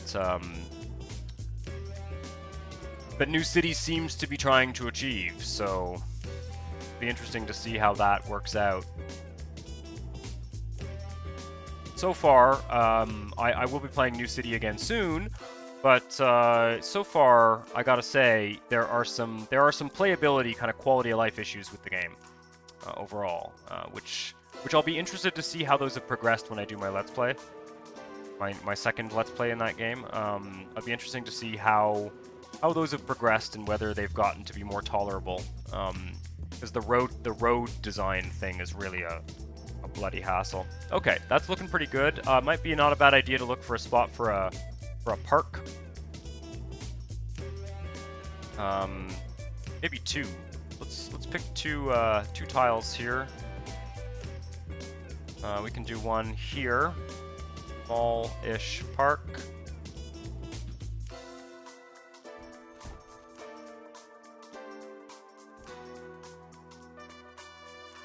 There we go. And then one over here. Larger one.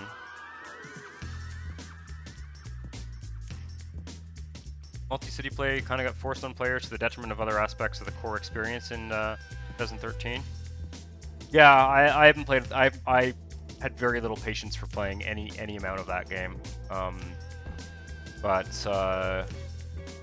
Here's the thing: the multi-tile city thing has to do with the processing power of computers in the last, 10 years ago, when this game was the most modern one, and they were working on things like City Skylines and SimCity 2013. They were hitting a bottleneck in terms of processor power and also graphics cards. Obviously, people with high-end processors, it wouldn't be a problem, but people with the mid-range processors, that's the challenge that they ran into making these games. And having a single map that's gigantic. That's why New City is, it does eat up a lot of processing power. New City. Let's stick a water pump in here.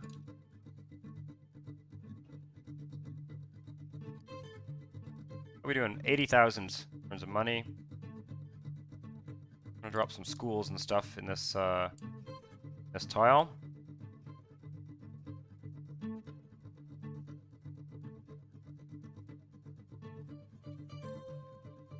And gonna want to build the highway. Nope. Oh.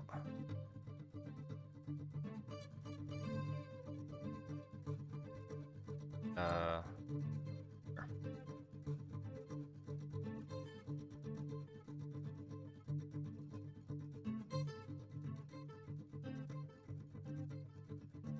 Starting to cut it rather close in terms of money. SimCity 2013 could have been so much better had certain issues been done beforehand. Having a single-player option right from the get-go, not requiring being online to play, and so forth and so forth. Yeah. I mean, I think that's, I think everyone's pretty clear on that, on what they could have done better.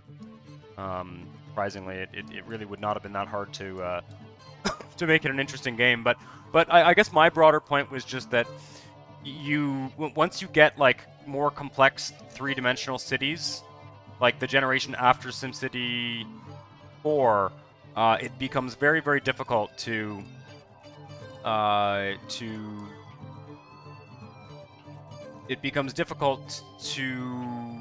make the cities very big because of all of the animations and everything that's being drawn by the graphics and et cetera, et cetera. And everything that's being calculated, all the paths that are being calculated. I think it makes it quite challenging. All right, I think that's good for now. Let's run the clock. Let this build. Hopefully we won't run out of money. We might though. No, we won't run out of money. We'll be fine. Yep, there we go. Rock and roll. I did the taxes. Just double check that. Yeah, I did. Okay, and then here. No, that's not what I wanted to do. Fuck it. I'm just gonna leave that.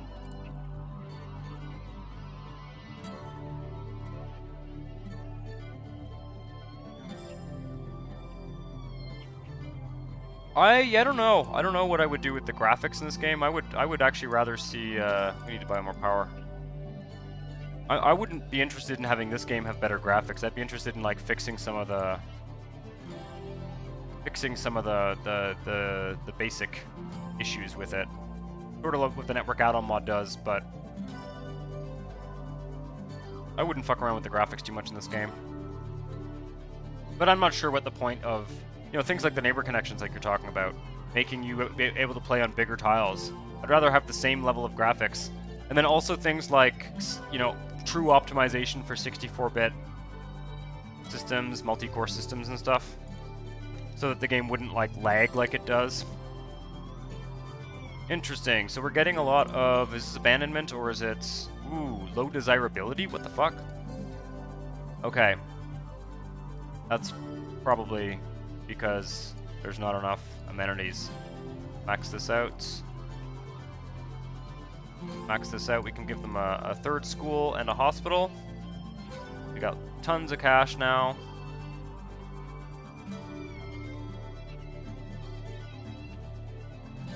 And a hospital.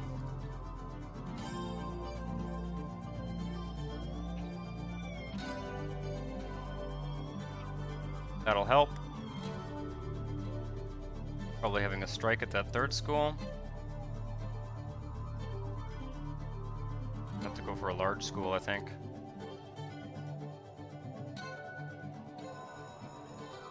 Yep. Okay, let's just take the central school here and update it to a large one. And I'll probably build like libraries and everything as well.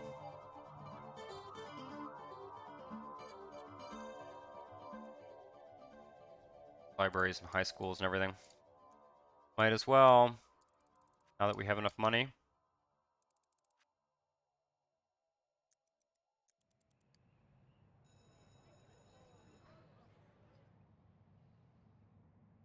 Highway walls. Yeah, I'd like to do highway walls, although this is an elevated highway, so I probably won't do the highway walls along it. There'll be highway walls along the ground highway, the ground bits of it.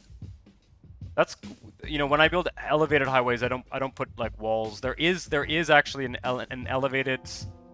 I could get a walls that are specifically for elevated highways, but we'll see. We'll see. The idea is actually to build it kind of more straight up to the highway there, but we'll see. See what makes sense. Right, high school. Start with the standard size high school for now. And libraries, we need 1 or 2.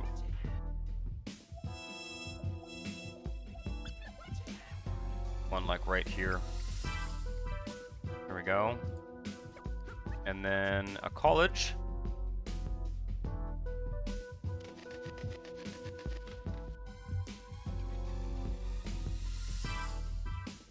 Now we shouldn't be getting that abandonment quite as much.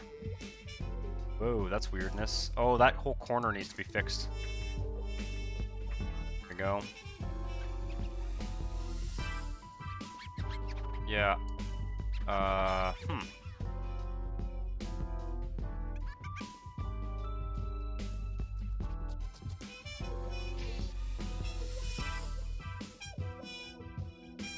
Yeah, the last few times I've played City Skyline, I basically like immediately bankrupt the city. I have found that to be the case. I'm gonna drop a save and try and fix this corner at least. Then we'll start putting highway interchanges in the city. We do need that. We do need that. Trying to see if I can get this to not be so fucked up. Can I use like a flex fly to do this? Probably not, eh?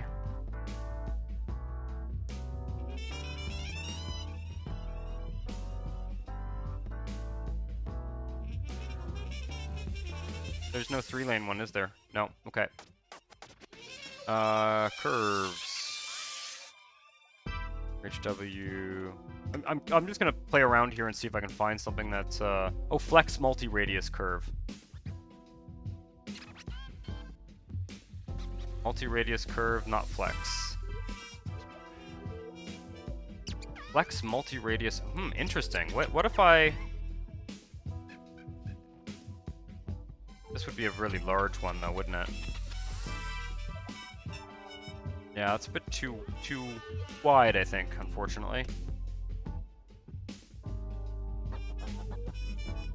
Let's see what we have that's just...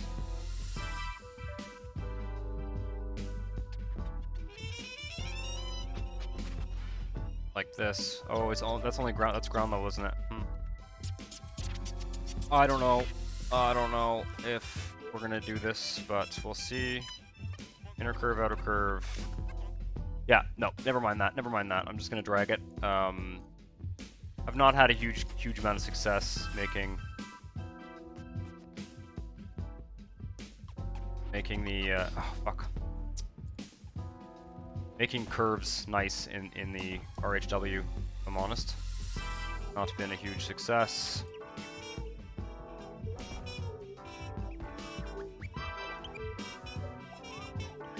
God, even just getting it to work, frankly.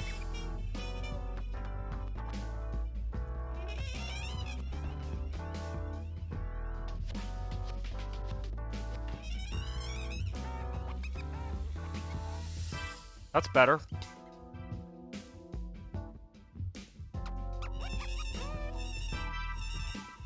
There we go. Not as nice as I would like, but it does work. Now, there is no cajoling RHW when it decides not to work. UDI breaks in Southwest Ward, local hospital. Sims fearful it may spread. UDI outbreak. You drive it outbreak?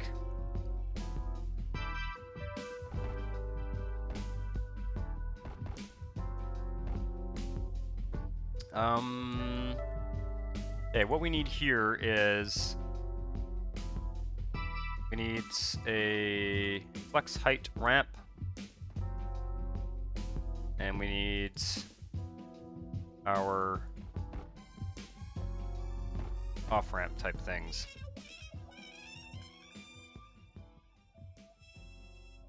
Go. Flex height.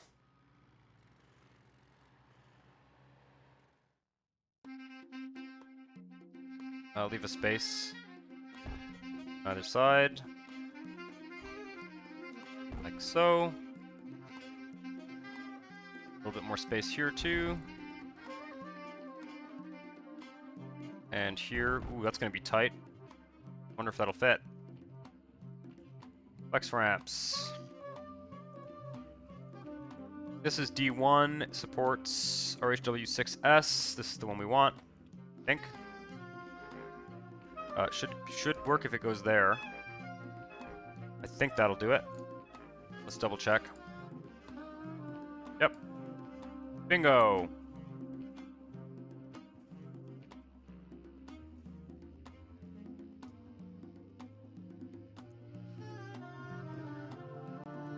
D1.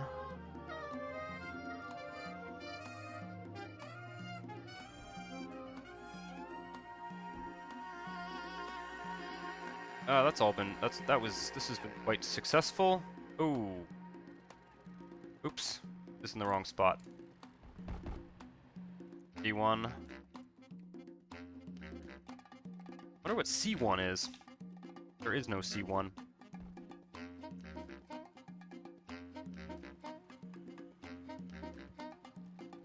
I think next time I make a city, I'm gonna use 4-lane highways instead of 3-lane highways. I like that idea better. They're a little bit too narrow, these highways, for a kind of big city. That all worked. Nice. And there we go. Sweet. Copter 2 reporting UDI infection.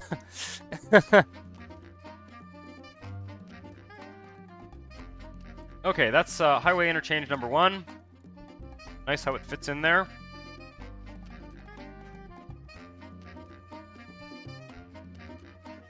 There's unfortunately no way to squeeze a road through here. That's okay. Interchange number 2 should be 1 here. Should be 2 or 3 along this stretch.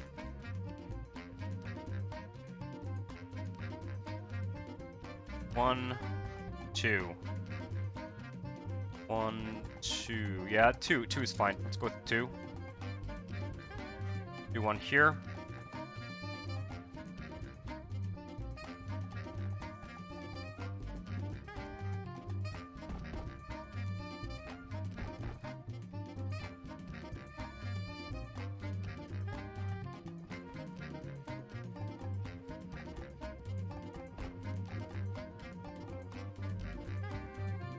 We're gonna need a bit more space than that.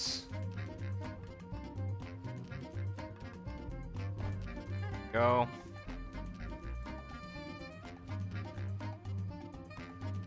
And let's grab the flex height once again.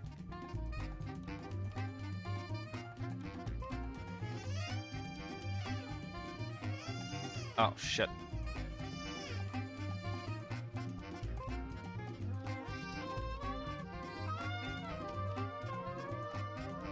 Tend to default to 8S grounds and elevated for all my RHW. Yeah, I think I'm gonna start doing that. You know, except maybe like, so here's how it works where I live. I don't know how it works. If I remember correctly, Missy Echo, you're in Australia. I don't know how it works in Australia, but in Canada, most highways have 4 lanes. Highways that have more than 4 lanes, there are a few instances where you have really, really busy stretches of urban highway, like in Toronto, 1 or 2 stretches in Montreal that have 5-lane or more lane highways. In the suburbs, you will typically have 4 lanes, one of which may or may not be like a bus lane or a like a HOV lane or something. And occasionally in the inner city, it would usually be 4 lanes for most inner city highways. Usually because there's a space constraint in the denser parts of the city. God damn it. Need this to go here.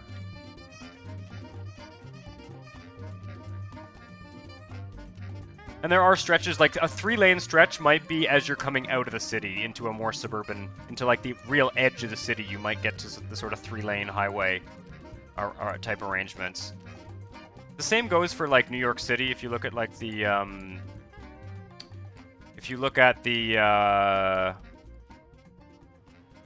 like FDR, I think is 4 lanes most of the way.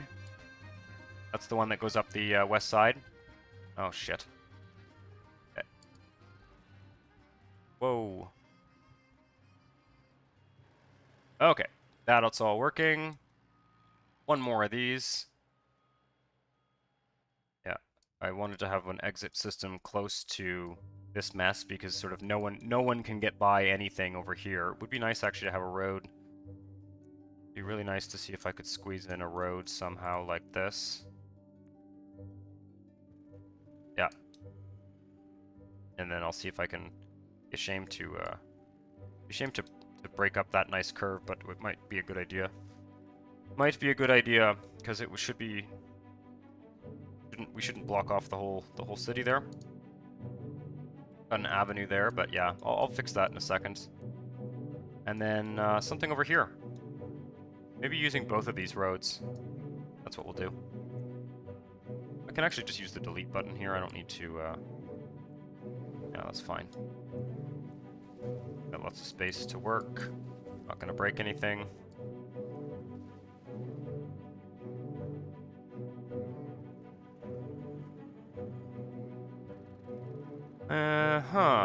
And yeah, this will be an interesting one.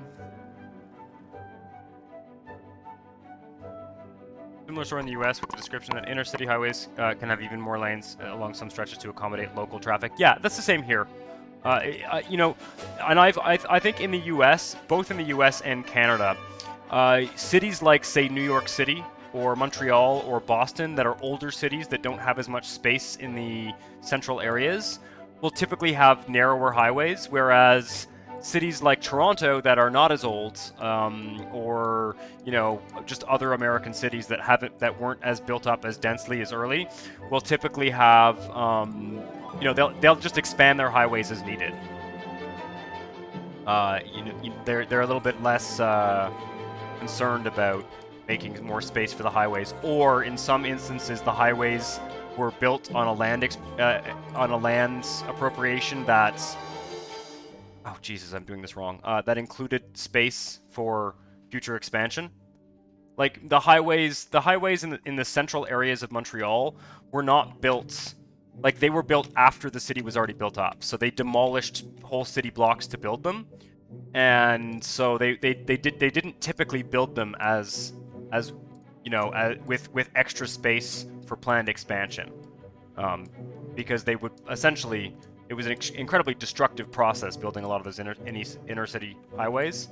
They, you know, demolished all sorts of really nice neighborhoods to get those highways in, and same thing in New York, especially in the Bronx. In the Bronx, they really rampaged through the whole city.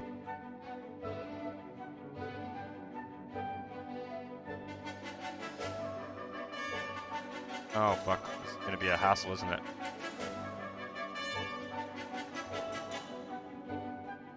Come on now. Okay. We'll do it the other way around.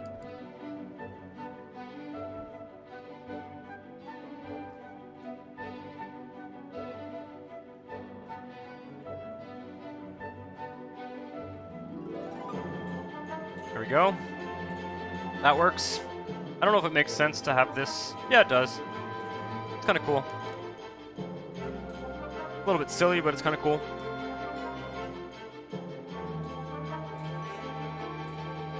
Intercity highways can even have more lanes. Like in my metropolitan area, there is one elevated section of the major interstate that has 6 or 7 on each side, partially because of the amount of ramps coming on and off it. Yeah, yeah, you see that, especially in newer cities, though. Studies have been shown that adding more lanes beyond a certain point doesn't increase traffic flow. It actually makes merging more hazardous. Yes, it makes merging more hazardous, and it creates long-term congestion problems. Most urban planning experts... First of all, most urban planning experts have a pretty broad consensus that you should not build expressways in central urban areas. It just brings more people in cars to the city. If you want people to use transit, you cannot provide them with highways. And the more highways you build, people will fill it. It's like a goldfish. Like a goldfish grows to fill the capacity of the bowl. Traffic on a highway will, if you put more lanes on a highway, people will move out to those areas and use the highway to get to work. If you don't put more lanes on a highway and you give them a train instead, they'll stop driving their car and they'll use the train. So, you know, if you're trying to discourage people from driving, adding more lanes to highways is going to make every road in the city busier, right? That's what, you know, at least progressive urban planners, that's the kind of consensus at this point. I don't think I can wind this up here. It would be too nice if I could, but I don't think we can. It's unfortunate because that was kind of a nice curvy road, but I think it's a little bit more important to have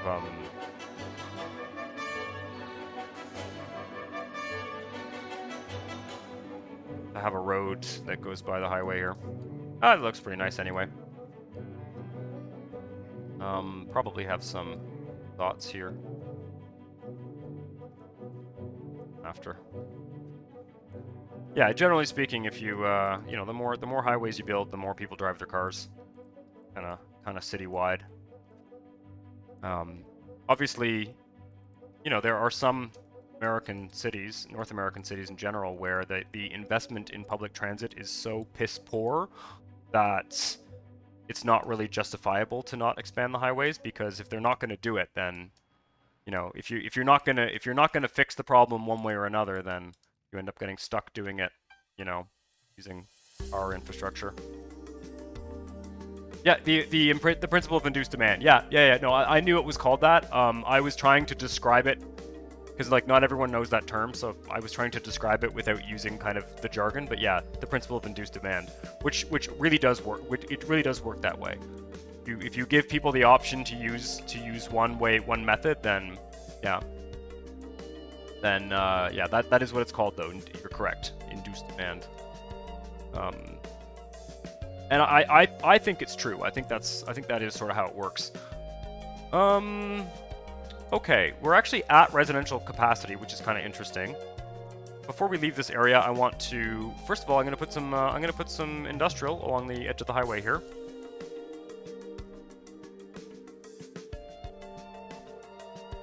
Because we do have lots of space. And it is an elevated highway, so got some kind of awkward spots in here that the larger industrial lots will look nice on.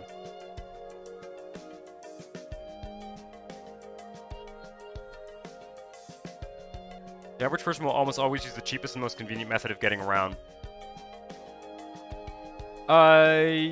Yes. Cheapest and most convenient. Oh shit. I broke it. Damn. So the dezoning button breaks this. That's annoying. Okay. That's okay. Easy enough to fix.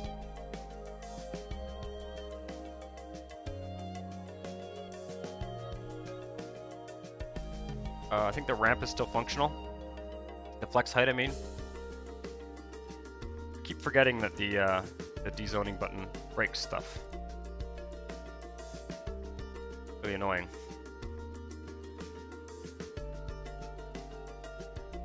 Gathis, welcome to the stream. Here from YouTube. Yeah, that's what I always ask when people show up here for the first time. It is always nice to have new folks on the Twitch stream. Been sort of slowly growing a following here. Obviously on YouTube, there's sort of an established community of sorts, but yeah, I'm always really happy to see new people come on the stream. Welcome. We're just building stuff. We're in Southwest Ward, working on essentially just filling out this side of the city.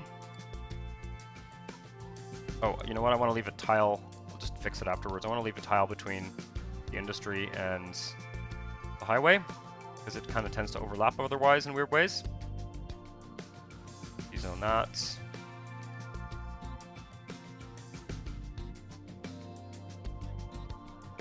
What was I saying a second ago? The average person will almost always use the cheapest and most convenient method to get around. Yeah, I think I think that is true in the broadest sense. I also think that and you know, this gets almost slightly political, although I don't, you know, it's political. I don't know if it's political. It's like, you know, it's sort of sociological. I think that there are systems in place that make people want to get around in a car. Let's put it that way. I think that there are, you know, it's a combination of like the media, public policy, the way that the sort of financial world works, you know, beyond the public, beyond transportation planning, there are aspects of our culture, particularly in North America, but also in Europe. There are aspects of our culture that make people want to get around by car. In terms of, say, for example, what services are available where, you know, workplaces, all sorts of things like that that go beyond housing. Housing is the big one, actually. Housing, the way that housing policy works in North America, there's a serious lack of low-cost housing in the central city. And there's, like, with gentrification, there's an increasing number of, like, condos and stuff in the central city that people can't afford to live in. So if you want to, say, have 2 kids and have 2 people working, it becomes a lot cheaper to go live in a suburban area where the transit's not good, so you end up buying a car. It's a whole puzzle of what makes people get around in certain ways. So it's not always the fastest and cheapest, because I know lots of people who live way far out, you know, in an inconvenient part of the city, simply because it is important for them to have a larger house, to have kids, and that's, you know, and unfortunately, it's hard for them to do that in the city, and when you live out in the suburbs, like, there's never going to be as good transit as there is in the central city. What am I doing here? I want to buy power. So yeah, I think people will use the fastest and most convenient in general, but I also think there are other factors, because it's not convenient to live in the suburbs. It's not.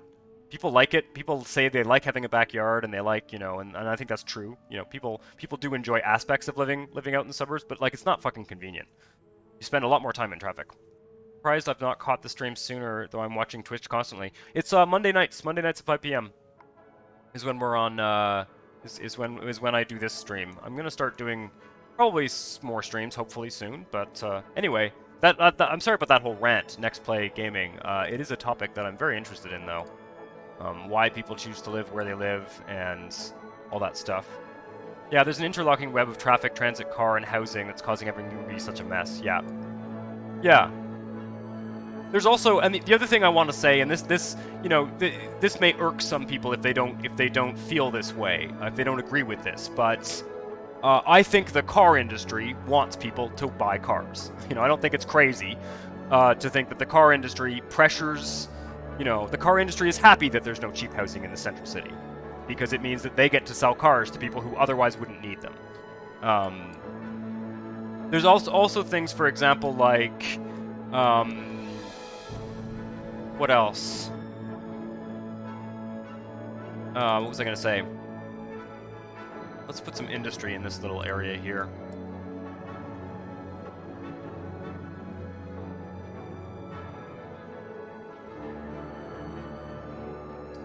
Something else I was going to say, but I lost track of it because I'm actually playing the game for once. Just here.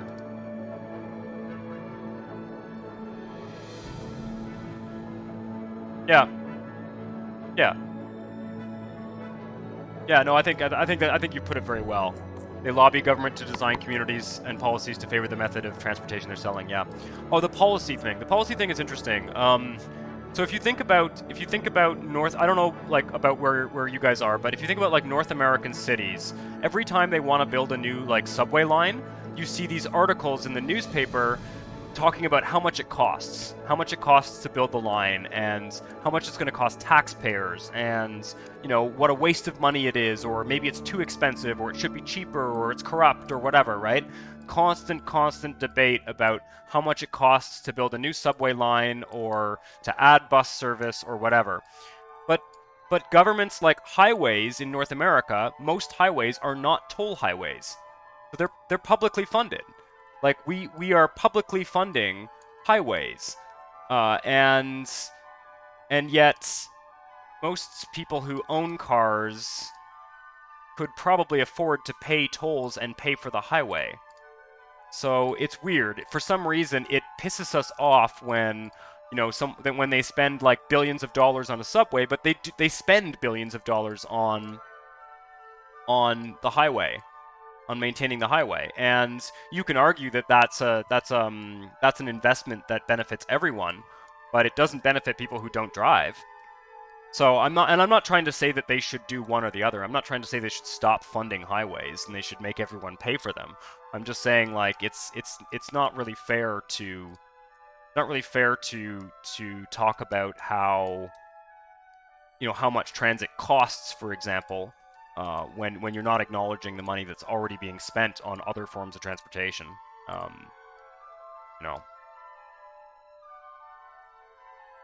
The car industry does want to sell cars, but it's also logical. Capitalism is a big cause for that. For me, I feel like we need to establish better transit, such as trams, interurbans, while also keeping the cars, because both will be super useful. Yep, I agree. If toll collection automation were improved, I think more people would be willing to take up that funding method. I don't know about where you guys are, OBPSG. I don't know where, depending on where you are, but in Canada, it is considered completely no one wants tolls. No one wants tolls. People, if you put tolls on a highway, people get furious. And the reason for that is because there's a lot of middle-class people, not particularly rich people, living in suburban areas that rely on using a car to get around, and they don't think it's fair that they have to pay tolls. And I think in some ways that's actually pretty reasonable. If you're not going to provide an alternative, if a car is the only way to get somewhere, then making everybody pay per use is not particularly democratic, I think, or not particularly fair, let's say. Not really about being democratic, but if you're going to provide really great transit, then yeah, I think that you can make people pay. I don't think you can make people pay if you're not providing them with an alternative, because at that point you've got people who are on a very low income who need to drive to get somewhere, and for whom paying, I don't know, even $6 a day in tolls starts to add up pretty quickly. I don't know if that makes sense. I think that's pretty reasonable. U.S. interstate system is twofold. Primarily, it uses faster methods of mobilizing the military, and then they realized it would be beneficial for the average person as well. That's why it's so efficient in the design. Like, Google has the option to avoid tolls in their maps program. We're already paying for vehicle registration, gas taxes, mandate car insurance. Yep. Well, that's, you know, and I think that's how people feel. So I'm actually not that big a fan of... I'm in favor of tolls as long as there's an alternative. Let's put it that way. Like, you know, if you go to New York City has tolls on every bridge going into the city, and that's fine. New York should have tolls. New York should have more tolls because there are so many ways to get around that city that aren't driving a car. They should do everything they can to discourage people from driving because that city can't have more cars. There's if you guys, I mean, I don't know if any of you have ever driven in New York City. I have. You know, there's a lot of traffic. It is hard to get around, and they probably should have more tolls on the bridges, you know, than they already do. There's no fire in this city. Let's do that. So, like I said, if you provide an alternative, I don't see a problem with tolls, but you know, like I'm fine if, I guess in a certain sense, I'm pretty fine if getting around by car becomes a bit of a luxury, as long as there are alternatives for everyone. You know, I'm fine with it being a luxury as long as, you know, getting around isn't a luxury, basically. Because I think in terms of the environment, you know, in terms of reducing pollution, reducing climate change, I don't think that everyone owning their own car is going to work in that plan. I think cars are incredibly expensive to manufacture and harmful to the environment, even if they're electric. I don't think there's going to be a way for everyone to own their own car and reduce emissions at the same time. But, you know.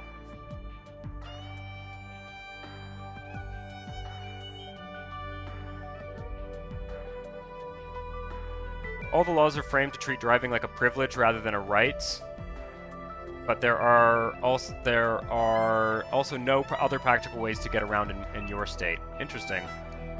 Yeah, you got to have you got to give people options. And I got to say, like, I tend to be, you know, I'm talking a lot about sort of politics here, and I always feel like there's a risk that I'll kind of alienate someone by talking politics. But on the other hand, it interests me, and you know, we're in a city building game, so I'm just going to do it. I'm not going to worry about it. Certainly, if you, I will say, feel free to disagree. Feel free to disagree. I don't want anyone to feel like they can't, you know, chime in and say they disagree with me just because I'm the one making the video. But what was I going to say? I don't know. But anyway, it is an interesting topic. It is an interesting topic. And in North America does not have good public transit in general, with the exception of a few of the larger urban areas. I need power. A few of the larger urban areas have decent transit, but most don't. I kind of want to make a road that goes over this stretch of highway.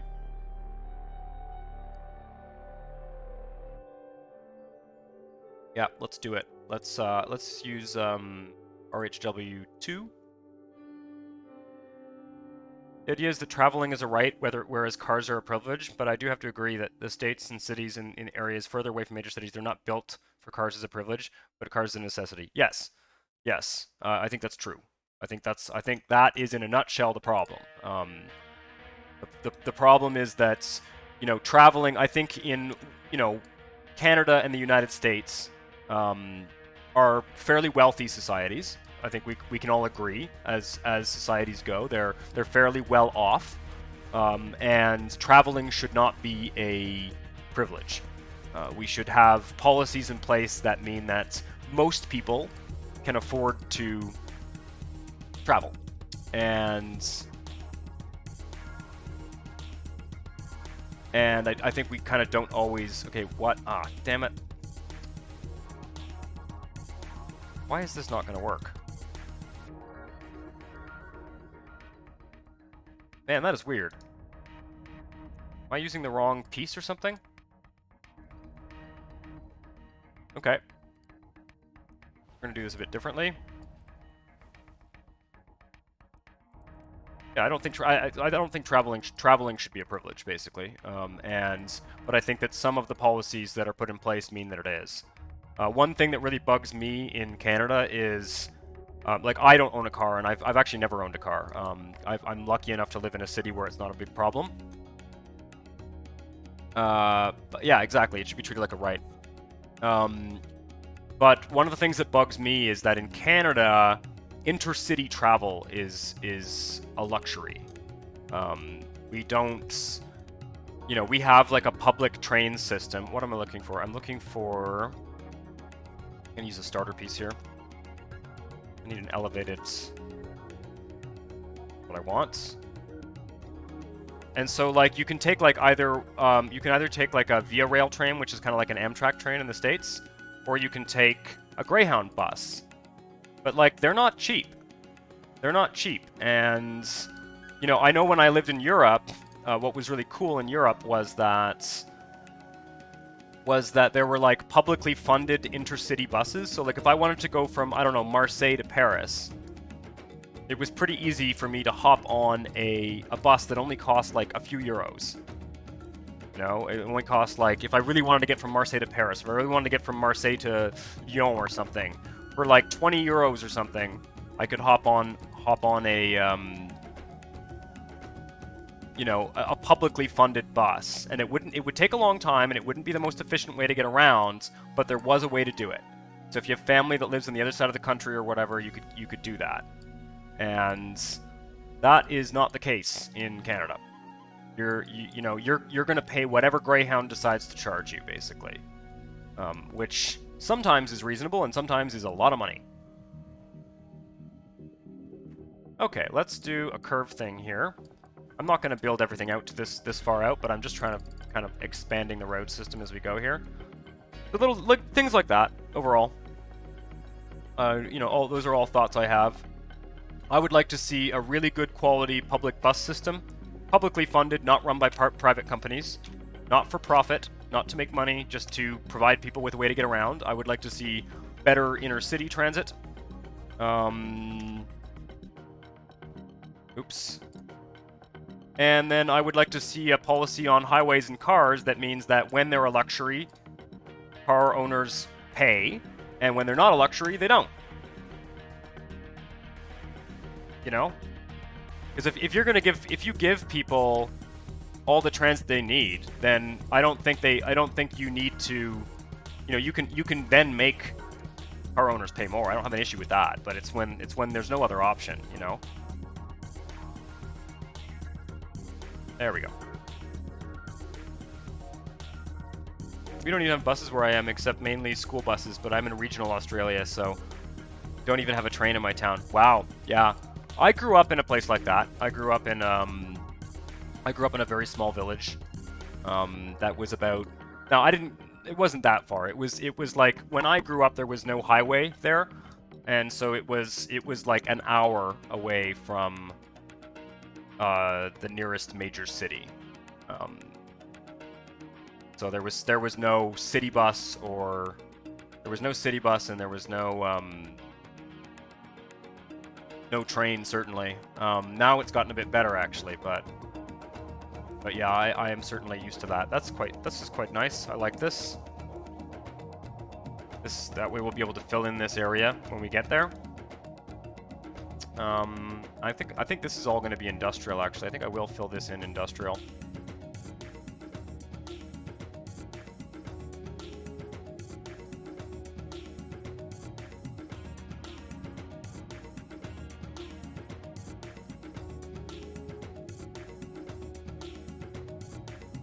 Step off your soapbox for a few minutes to feed my cats. Josh Beer 1. There is one train a week from New Brunswick to Montreal, and there for any city west of Montreal, one a week. Yeah, no, and that's not an option. I don't know how the buses are. You can probably get a Greyhound something like once a day or something, right? I mean, I know I've seen those buses. I think it's from like Moncton or something. I've seen those buses coming in to Montreal. But yeah. Yeah, Australia sucks for public transit. I think Australia is very similar to Canada and the United States. I mean, obviously, I've never been. I don't mean to talk about something I don't know about, but my sense is that Australia is fairly similar, to North American cities. Probably Canadian cities tend to do better than American cities, a little bit. Might sound like my bias because I'm Canadian, but my understanding from my sort of urban planning background is that Canadian cities and Australian cities tend to do a little bit better than American cities in terms of providing transit. Obviously, with the exception of New York, possibly New York, Boston, Chicago, LA. I don't even know about LA actually. I think LA has particularly good transit. Mostly New York, Boston, Chicago are the big transit cities in the States.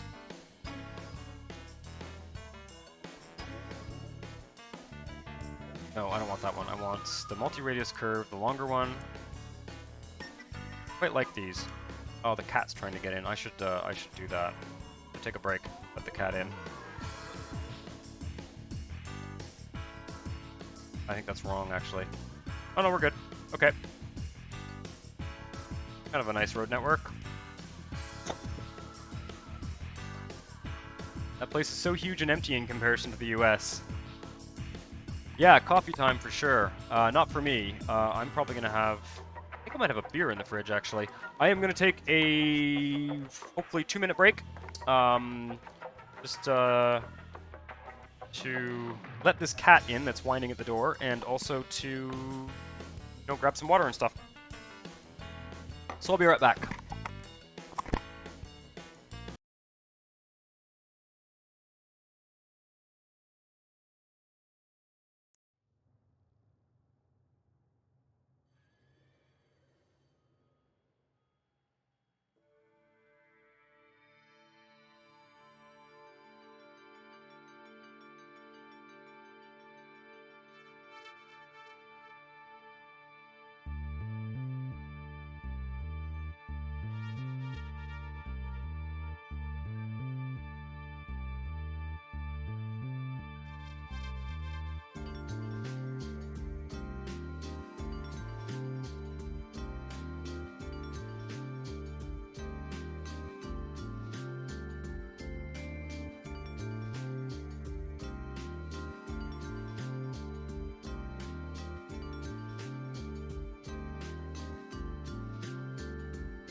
Alright, we're good. I was gonna say, hang tight, I gotta minimize a window here. I was gonna say, in terms of, someone was saying you feel bad for, like, all the empty space in Australia, and, like, Canada's kind of like that, too. Some people like the empty space. Not myself, particularly. I'm not much of a nature lover. I'm a city guy, mostly. I like to go out to the country every once in a while for like a weekend. I wouldn't want to live there, but there are people who like that. And certainly, you know, for those people, places like Australia and Canada are great. You know, like to give you an example of how that works, and this is true to some degree in some parts of the United States as well. You know, my dad and my grandfather own about 1,000 acres of land, in the middle of nowhere in Ontario, which they bought for $100 in the 1960s, which is not something that you would ever be able to do in Europe unless you were, like, you know, a multi-millionaire, probably you know, very, very wealthy. Not something I'm interested in particularly, but it is something that you're able to do. You know, to just have an unlimited access to open land and nature and all that. And there are people who are into that. It is awfully cold here though in Canada, particularly right now. We have had a fairly mild winter overall, but in the last week or so we've been in sort of the -20 zone for temperatures here in Montreal. So there's always a period of the winter. Most of the winter I can deal with like -5, -10. Believe it or not, it might sound very cold for those of you who live in warmer parts of the world, but -5, -10, you get a good coat and you get quite used to it. You get used to going outside all dressed up and everything, and you don't even really notice it. But when it hits -20, it's like dangerously cold outside. You just don't want to be outside for any length of time. Some people don't mind it. Some people are really into like skiing and stuff, and they're able to deal with the super cold temperatures, skiing and skating and stuff. But for those of us who are kind of city slickers, there are times of the year here where I just don't want to be outside. But yeah. You would be miserable if you were to try to move to Canada. I would say it would depend where. If you were living in Montreal or Toronto or possibly Vancouver, those are very urban areas that are every bit as dense as, you know, the larger American cities. And, you know, fortunately here in Montreal, you can get around by public transit just like you would. Obviously, you know, the thing that does get to people is the winter if you're not used to it. Although, like I said, I've got a lot of friends. There's a lot of people who moved in the last 10 years. A lot of people have moved from Europe to Montreal. A huge number of people from France in particular, because it's French-speaking here. And you know, a lot of the French kids, when they first arrive here, they find the winter really challenging. But then you really do get used to it. So it just depends. Depends what your hobbies are, you know.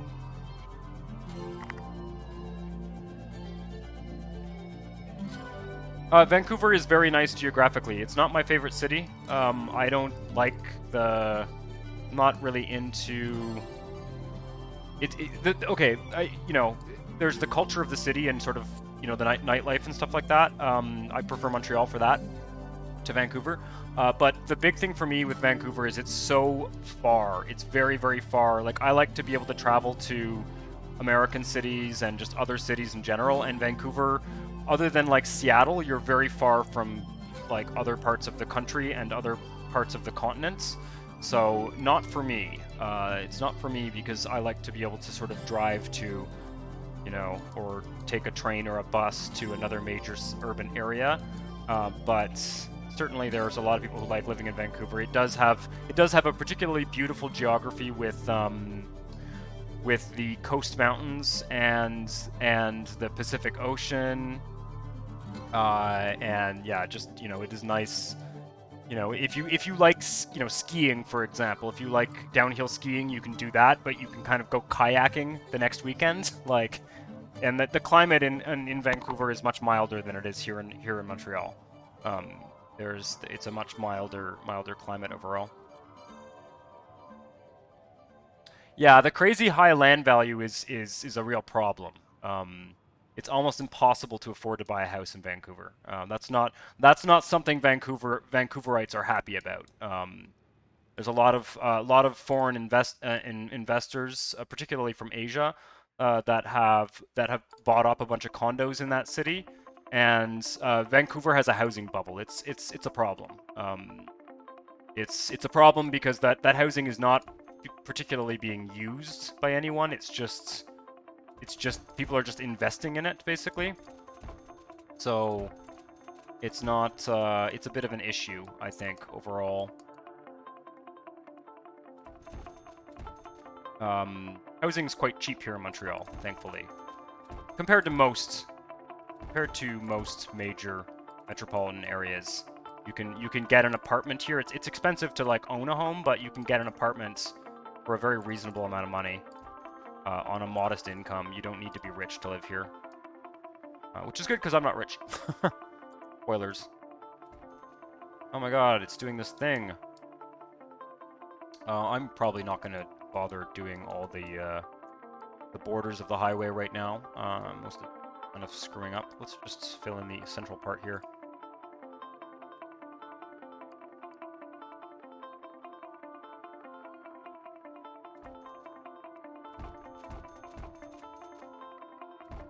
Kind of cool. The grass doesn't seem to fuck up the that curve there. I'm gonna put trees and everything. God mode trees. There could be a highway sound barrier here, although with the industrial area, not really necessary. Let's put some God mode trees in the middle for now.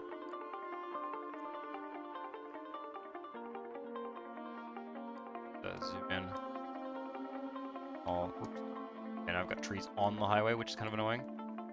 I find if I hold it, sometimes I've just made it worse. Whatever. Fortunately, that's not going to be easy to fix. Meh. It just kind of looks like they're overlapping. Sometimes if you hold it, they shift around. Anyway. Put some trees in this park here. And over here as well. How are we doing on demand here? Lots and lots and lots of industrial demand, basically.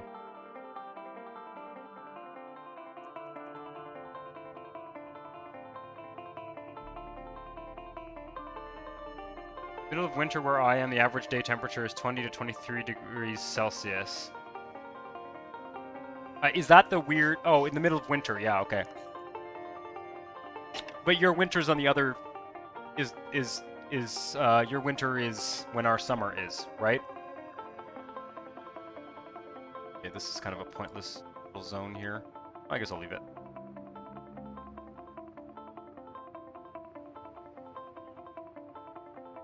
Cool. I like how this is developed. Oh yeah, I want to put some commercial zones in here. We have an education strike I should probably deal with. Take a look at the traffic.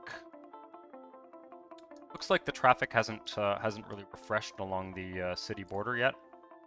Probably have a trash problem here as well. Keep an eye out for that. Careful not to unplug the city.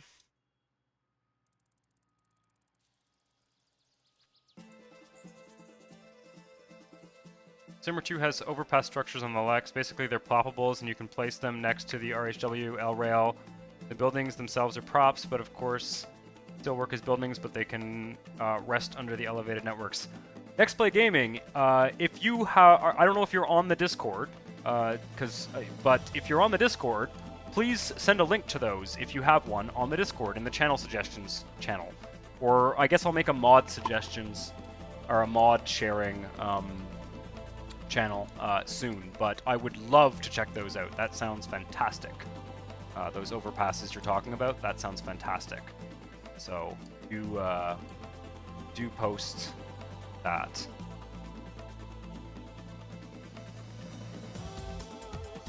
Does Canada use Celsius or Fahrenheit? Interesting question. Interesting question. So Canada officially changed to the metric system, I believe in the 70s, or yeah, in the late 70s. But because we share like the world's longest land border with the United States, there are certain industries that are still heavily using the imperial system, what we call the imperial system. Temperature is measured in Celsius, and if you listen to the radio and you hear a weather report, it will always be in Celsius. However, when you go to people's houses that have like backyard pools, typically they measure the temperature of water in Fahrenheit. And my honest belief is that the reason they do that is because the pool thermometers come from the United States and they just have Fahrenheit on them. Like there's weird things like that where we import a lot of things from the United States, and so we're stuck with whatever information they provide. Speed limits are in kilometers per hour. And miles per hour is basically never used. Not anymore. Except like old people will occasionally refer to it. In English Canada, people tend to measure their height in feet and inches. So I actually don't know my height in centimeters, which is kind of weird. Just because when I went to the doctor when I was a kid, they measured me in feet and inches. In French Canada, it tends to be centimeters more. We tend to measure things in the kitchen using teaspoons and tablespoons, but also sometimes milliliters. Most packaging has like milliliters on it, but also ounces, so it's kind of a mix. Because again, a lot of the stuff we get comes from the United States, and it might be indicated in ounces on it. Yeah, it's a real mix. In school, you're never going to be taught. You're only taught metric in school. Like for any kind of scientific endeavor or school endeavor, it's going to be metric. But Canada does have a bit of a weird mix based on also the construction industry. The construction industry operates in feet and inches mostly, because all of the materials, like the lumber that is produced in Canada, is exported to the United States. So it's exported in standard lengths in feet and inches. So if you were to measure it in Celsius, it would be like a bunch of weird, uneven numbers. But it makes more sense to do it in feet and inches. One thing I'll say, if I'm, whoa, shit, I just alt-tabbed. God damn it. Okay, we're back. Everything's fine. One thing I'll say is that, one thing I'll say is that I have found, growing up using a mix of the two systems, I find that the old-fashioned imperial system is very, very good for certain types of things. It's very good for things that don't need to be measured super precisely. I would so in terms of like carpentry and things like that, you don't need to be more precise than 1/4 of an inch. You just don't. Obviously, if you're like building a skyscraper with steel, you know, very, very precise steel, everything needs, the dimensions need to be perfect. But like when you're just building a house, 1/4 of an inch is as precise as you need to get. The metric system is too precise and just makes for awkward measurements that you can't do by eye. Some of those older systems are really good for kind of approximate work, because feet and inches are based on the proportions of the human body. So my theory is that we actually have an easier time working in those systems because of that. As for like science, it's always more precise to use metric. It's like never precise to do science with a base 12 number system. You know, we use a base 10 number system, so we should have a base 10 measurement system based on, you know, the properties of water, such as metric. But yeah, it's an interesting discussion, though. It really is. I think people in Europe and in most of the world tend to just think that the metric system is, you know, a more modern system and better overall. And I think in most cases it's true. I think in most cases that is true. And the United States has a fairly conservative approach to changing their measurement system. But I don't think that those older systems are totally worthless. I think they're actually remarkably useful for certain types of tasks. They're actually better than metric for certain types of things. For example, you know, I used to work as a bartender for a long time. Measuring alcohol in ounces is great. There is nothing better about milliliters or centiliters for measuring an ounce of liquor when you're making a cocktail. In fact, it's worse. Like an ounce is a much better measurement for that. It's just like it's just like the measurement that you need. So, you know, there are situations like that where I think it's interesting to have this kind of hybrid system that we have here. And then there's other stuff, you know, like I think it's pretty dumb that they don't adopt the metric system more fully in the States for certain kinds of things, especially like in the school system. They really should be using it because it's so much more precise for scientific measurement.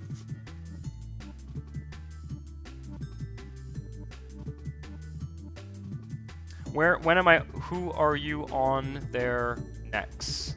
I'm not sure what you're asking there. I think it depends on what you grew up on. Changed to metric when you were 8. Yeah, I think it does depend on what you grew up on, but as someone who grew up on both, I guess what I'm trying to say is that as someone who grew up on both, I see the advantages and disadvantages of both systems. It's pretty easy for me to switch between the two for most tasks. So I don't think it's just what you grew up on. I think there are also like, you know, each system has its qualities, right?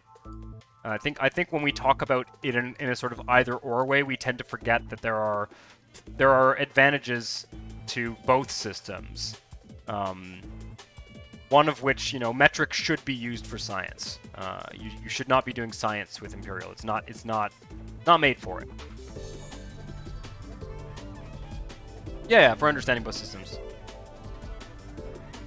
What do you feel about metric versus is it metric work for science stuff, but Imperial for basic everyday measurement? Yep. That's how I feel. That's how I feel. Now, I mean, if you grew up in Germany, there's a pretty good chance that that's not how you feel. There's a pretty good chance that you feel like metric is the only way to do things, and like I understand that because you've only known one system, and it's hard for you to see the advantages of you know, the other system. And I understand that, but I think it's, you know, I think one of the cool things about growing up in a place like Canada, which uses this weird hybrid system, is that you get to kind of appreciate both. Let's see here. I don't know if I want to develop more in this tile for now. I would like to figure out what's happening down here. Probably not much. Probably not much. This avenue will probably come around here and maybe connect up to that tile. Be kind of interesting. I hope this neighbor connection here is working. I think it is. Yeah, I did that one. Did that one on the YouTube video. I quite like how this highway works. I kind of like how this lane sort of wanders over here. Yeah. Very cool. Of course, I haven't done this yet, but we'll hold off on that. Who was on the Discord? Oh, okay. Sorry, I thought I was being asked a question. Uses hybrid light, yeah. Yeah. Okay. Let's get a look at the big picture here. See what the regional population is. We have one more tile to develop in this area. I'm not sure whether I want to go over and do that. Not sure. I think we should go into Honestville Central and let some office demands build up. Looking kind of squarish, obviously. So I think this avenue should kind of curve over and go into here. And then maybe even come straight across. Let's do that. Let's plan that out. There should be an avenue that cuts across here. For sure. Kind of makes a big loop there. Possibly even going all the way over to here. Yeah, that would be really cool. Really starts to take form once you build on all these tiles. This is a very square corner. We're gonna wanna fix that as soon as possible because I don't like when we have this kind of squarishness going on here.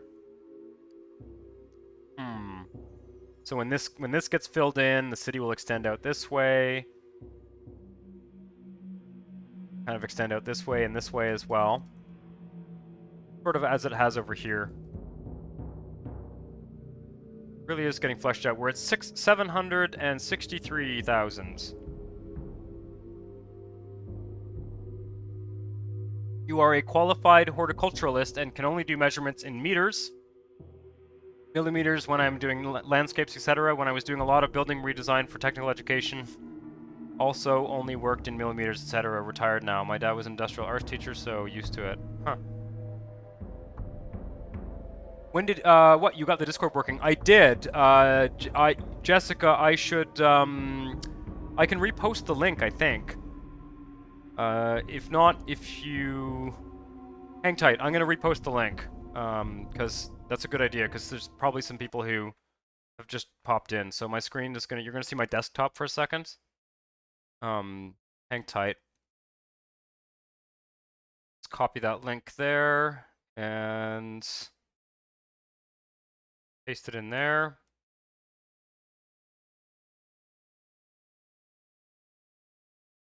What's my wallpaper? I don't even know. I don't think I have a wallpaper right now. That's yeah, I don't. I just have like a simple blue background. Kind of lame. I should it's probably a good idea for me to put a wallpaper up for when this has to happen on Twitch.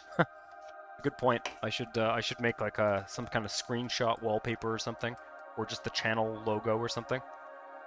That would be a good idea. Think about that. Right. So this avenue will get extended over here for sure, but I think we probably should go into this tile. No, Honestville Central. Honestville Central. There's the Discord link, Jessica Kazumi. Tell me if it doesn't work. I don't see why it wouldn't work. For some reason, it didn't work last time, but people are in there now. It is seeming to be working. So yeah. Lots of interesting discussions tonight. I do enjoy it. I mean, it's fun to talk about the game, but it's also fun to play the game and just talk about other stuff, right? Giphy is a piece of art a close friend of mine has let me use. Discord PFP. I'm not sure I follow.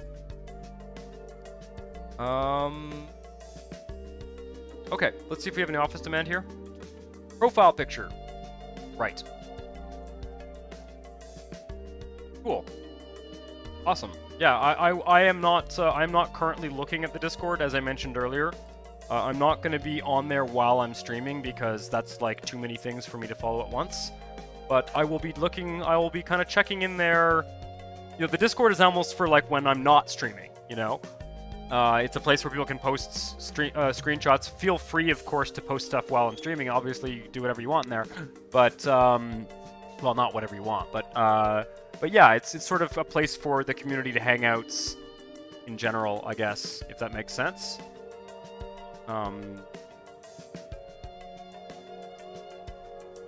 Step away for a couple minutes and watch the Defiant come under attack on PS9 and the crew get captured.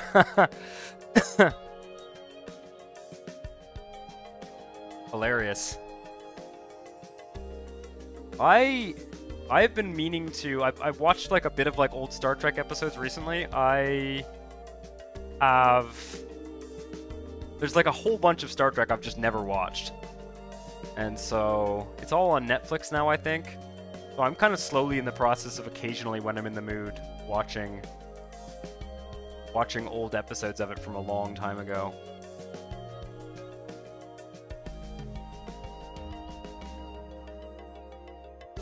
Enter the Dominion War?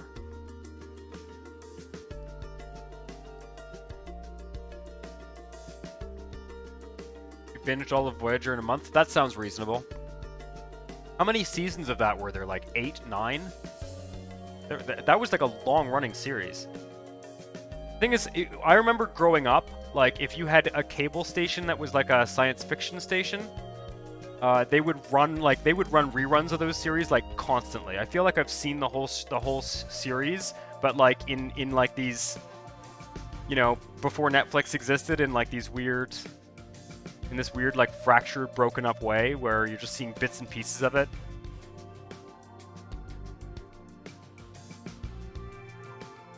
Seven. Okay. That's what I would have guessed, something like that. Okay, we've got a fair amount of traffic. Did we even? Let's take a look. What happened with the subway connections to the west here? That might be something that we should work on soon. Right, there's one up here. This one needs a subway connection. This side of the city needs a subway connection for sure. Looks like there's a lot of traffic down here. Could be kind of cool to have it kind of wander up this way. I'm just gonna do it subway. I'd like to make it elevated, frankly, but I'm gonna do it subway because it's easier for now. And I'm gonna connect it up here. You know what? Let's not have it here. Let's have it high, like up here. Yeah, that makes more sense. I'm gonna do it like this because we're gonna start to be using The road top transit soon. Let's place a couple of subway stations here. Does road top transit mod work on diagonals? Maybe it doesn't. Maybe it doesn't. Yeah, it doesn't. Never mind.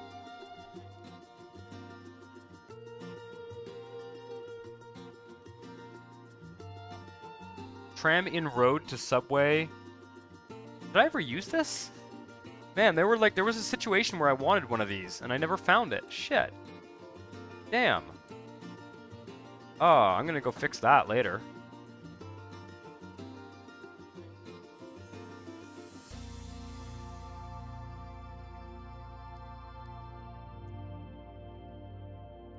Yeah, like I said, I have not seen... I have not seen enough Star Trek. Let's put it that way. Just haven't seen enough of it. Considering how much I like science fiction, I've never gotten around to watching all those old shows. And so I do not have strong opinions about them.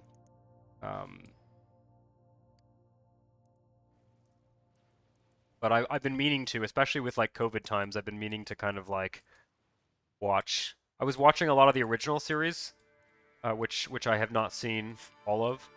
I've just seen, again, bits and pieces of it over the years. And that's what I've been watching for now, but I'm going to get into like Deep Space Nine and all that. I'm going to use the regular subway stations.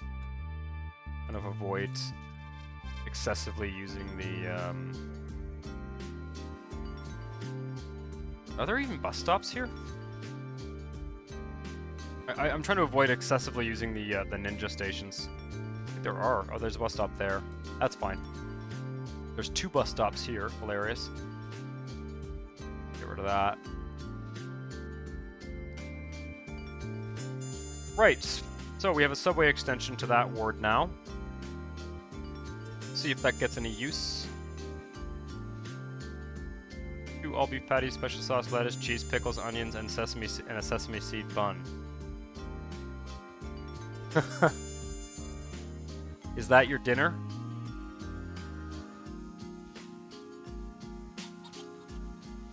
I'm actually getting quite hungry. I'm gonna actually end this stream reasonably soon. I hate to say it, because I'm probably gonna have to order some food. Because it is getting to be dinner time. I do. I see McDonald's got involved, lol. I do, you know, I generally don't set an end time for these streams. It's just a start time. For the simple reason that, you know, I don't want to necessarily commit to doing more, but 3-hour stream is pretty reasonable, yeah. Yep. Yeah, I think so. I think it's true, especially on like Monday night, considering some people are not in the time zone that makes, for which this makes sense. 3 hours is pretty good.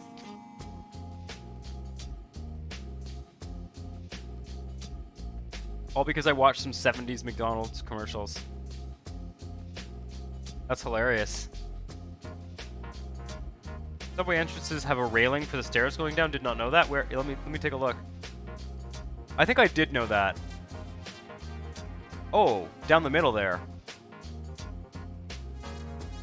Yeah, the details you notice in this game, man. There's so much stuff. Like, after years and years of playing it, you still don't see all the stuff that there is to see. Let's take a look at the subway system as a whole, see how it's performing. Yeah, starting to see some heavier use, particularly at these transfer stations. How busy is the central station here? Not super busy.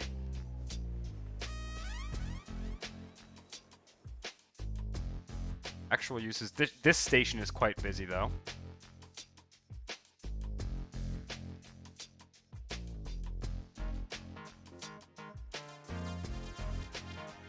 Longer streams are good for those who make a living off the holy Twitch $1. Yeah, we're not there yet. I have noticed that there is this, you know, the chats on these sessions have been busier and busier every week. I'd say more or less. Goes up and down, but you know, it is my audience on Twitch is slowly growing. I'm gonna be doing some YouTube live streaming. I I don't want to sort of decide between the two, but I have a bigger following on YouTube. When I stream live on YouTube, I get, 60 people watching versus like 15 people watching here or whatever. But that number is growing. And there are things I like about Twitch. I like the chat better in Twitch. I like the some of the options that are there. So yeah. I wish this station had subway connection on it because I don't want to do a road top transit thing there. Airport Challenge Part 2 this coming Sunday. Yeah, I'm going to commit to that. This coming Sunday at noon. I will commit to that. I'll put it up. I just have to remember to actually set up the live stream. Right, well, I'm liking the look of the subway. It goes pretty much everywhere, except in this tile, which I'm probably going to leave alone for now. I want to see what happens with this airport first. But this the subway goes pretty much everywhere. Not getting any use out here. Let me just run it a bit longer here. If we get some more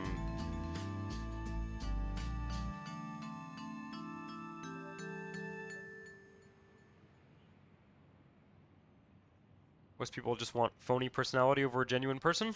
Maybe that might be true. I feel like you can get reasonably far with a, without being totally phony, but certainly things that I am considering and thinking about is, what other games I can play that will get us, a modest audience going on Twitch and YouTube.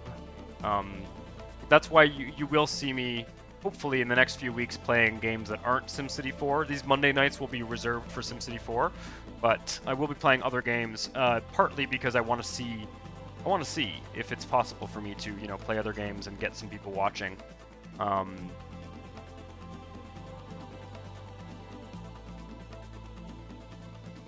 VODs, yeah, VODs are a mess. VODs are a really shitty part of Twitch.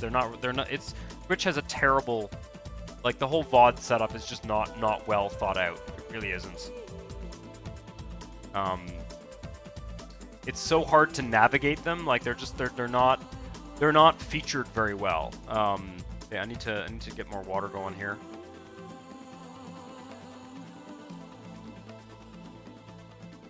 Man, this tile is packed. I bet you one of these is old. One of these is probably fucking 200 years old. Huh. 0%. Condition 0%. Well, that solves that. We have a 0% condition, a broken down water pump. Hilarious. Zeratai, hey! Welcome to the stream. Look at that. You know what? I never noticed that. When you get a water pump to 0%, it gets abandoned. I've never noticed that before. I've had them at like 10%. I've had them at, but I don't think I've ever had one at 0% before. Well, cool. Yeah, welcome to the stream, Zeratai. For those of you who just joined, and Kane Okami, welcome to the stream. If your sim is still there, where was your sim again? What region was that in? I can't remember what region that was in. I don't think it was in this region. Or was it? Don't they turn to rubble in SimCity 3000? I think they do, yeah. Well, anyway, the water pumps don't blow up in this game, which is kind of interesting. I'd kind of assume that they would. Man, I don't know what is glitching out with these power deals, man. That's insane. I guess there's just one for every region. We're only using half of this for six tiles. We are using half the power of this gigantic plant, which I think is pretty damn cool. Pretty damn cool. That was the original intention there. Well, Honestville Central's filled out. Finally. I'm a little bit, honestly, when I think about it, I'm a little bit annoyed at myself for having put so many diagonal streets in this city. It has made developing the transportation infrastructure a little bit more challenging than I would have liked. but it's okay. Very hard to go back and fix that too. I would have liked to had a few diagonal avenues and let it be more of a grid, because it's a little bit aggravating. Like these stretches here along the rail, they don't look particularly nice. Like this bullshit here is kind of a complete waste, frankly, if I'm honest. But it is what it is. I'm not going to change it now. It does add some character to the city, yeah. It does add some character to the city. Do you think it was the main city? Let's see. No, it's gone. I don't know how it works. Maybe Zeratite died or something. Yeah, I don't know what I'd almost like to do something about this. This is sort of bad to the point where I would want to maybe fix it. This is a rail station. Okay, this is actually like a properly placed ninja station. I wanted to get rid of the ninja stations in this tile. As much as it is nice to see new people coming onto the stream, I was just about to call it a night because I am absolutely starving and must get myself some dinner. So it is very nice to see all of you. Before I go, I will post the Discord. The city is 200 years old. Yeah. I will post the Discord link one more time. Let me just do that quickly now. I'm going to Alt-Tab for a second. To those of you who are the regular Twitch viewers, where is it? Sorry.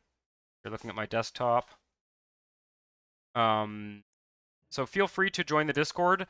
Pretty soon, the Discord is going to be a Patreon benefits. It's going to be Patreon only, so it's going to be something that I try and convince people to, donate small amounts of money for.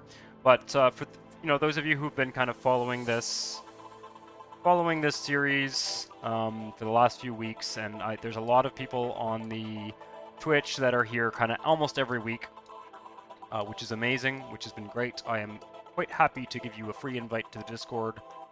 And also, it'll be kind of nice to have some people on there so that when I do start pushing the Patreon a little bit more, it doesn't look like a complete, empty base. So feel free to join the Discord. That link will be good for 24 hours or something, but after which point it will not work anymore. But yeah, I'm gonna call it a night. Thanks for hanging out, and see you. So I will see you on Friday with another regular episode of Honestville. I will see you on Sunday for the second part of the airport challenge, because that's still a thing. And I will see you then, of course, on Monday for this Twitch stream. So thanks for watching, and see you next time. Ciao.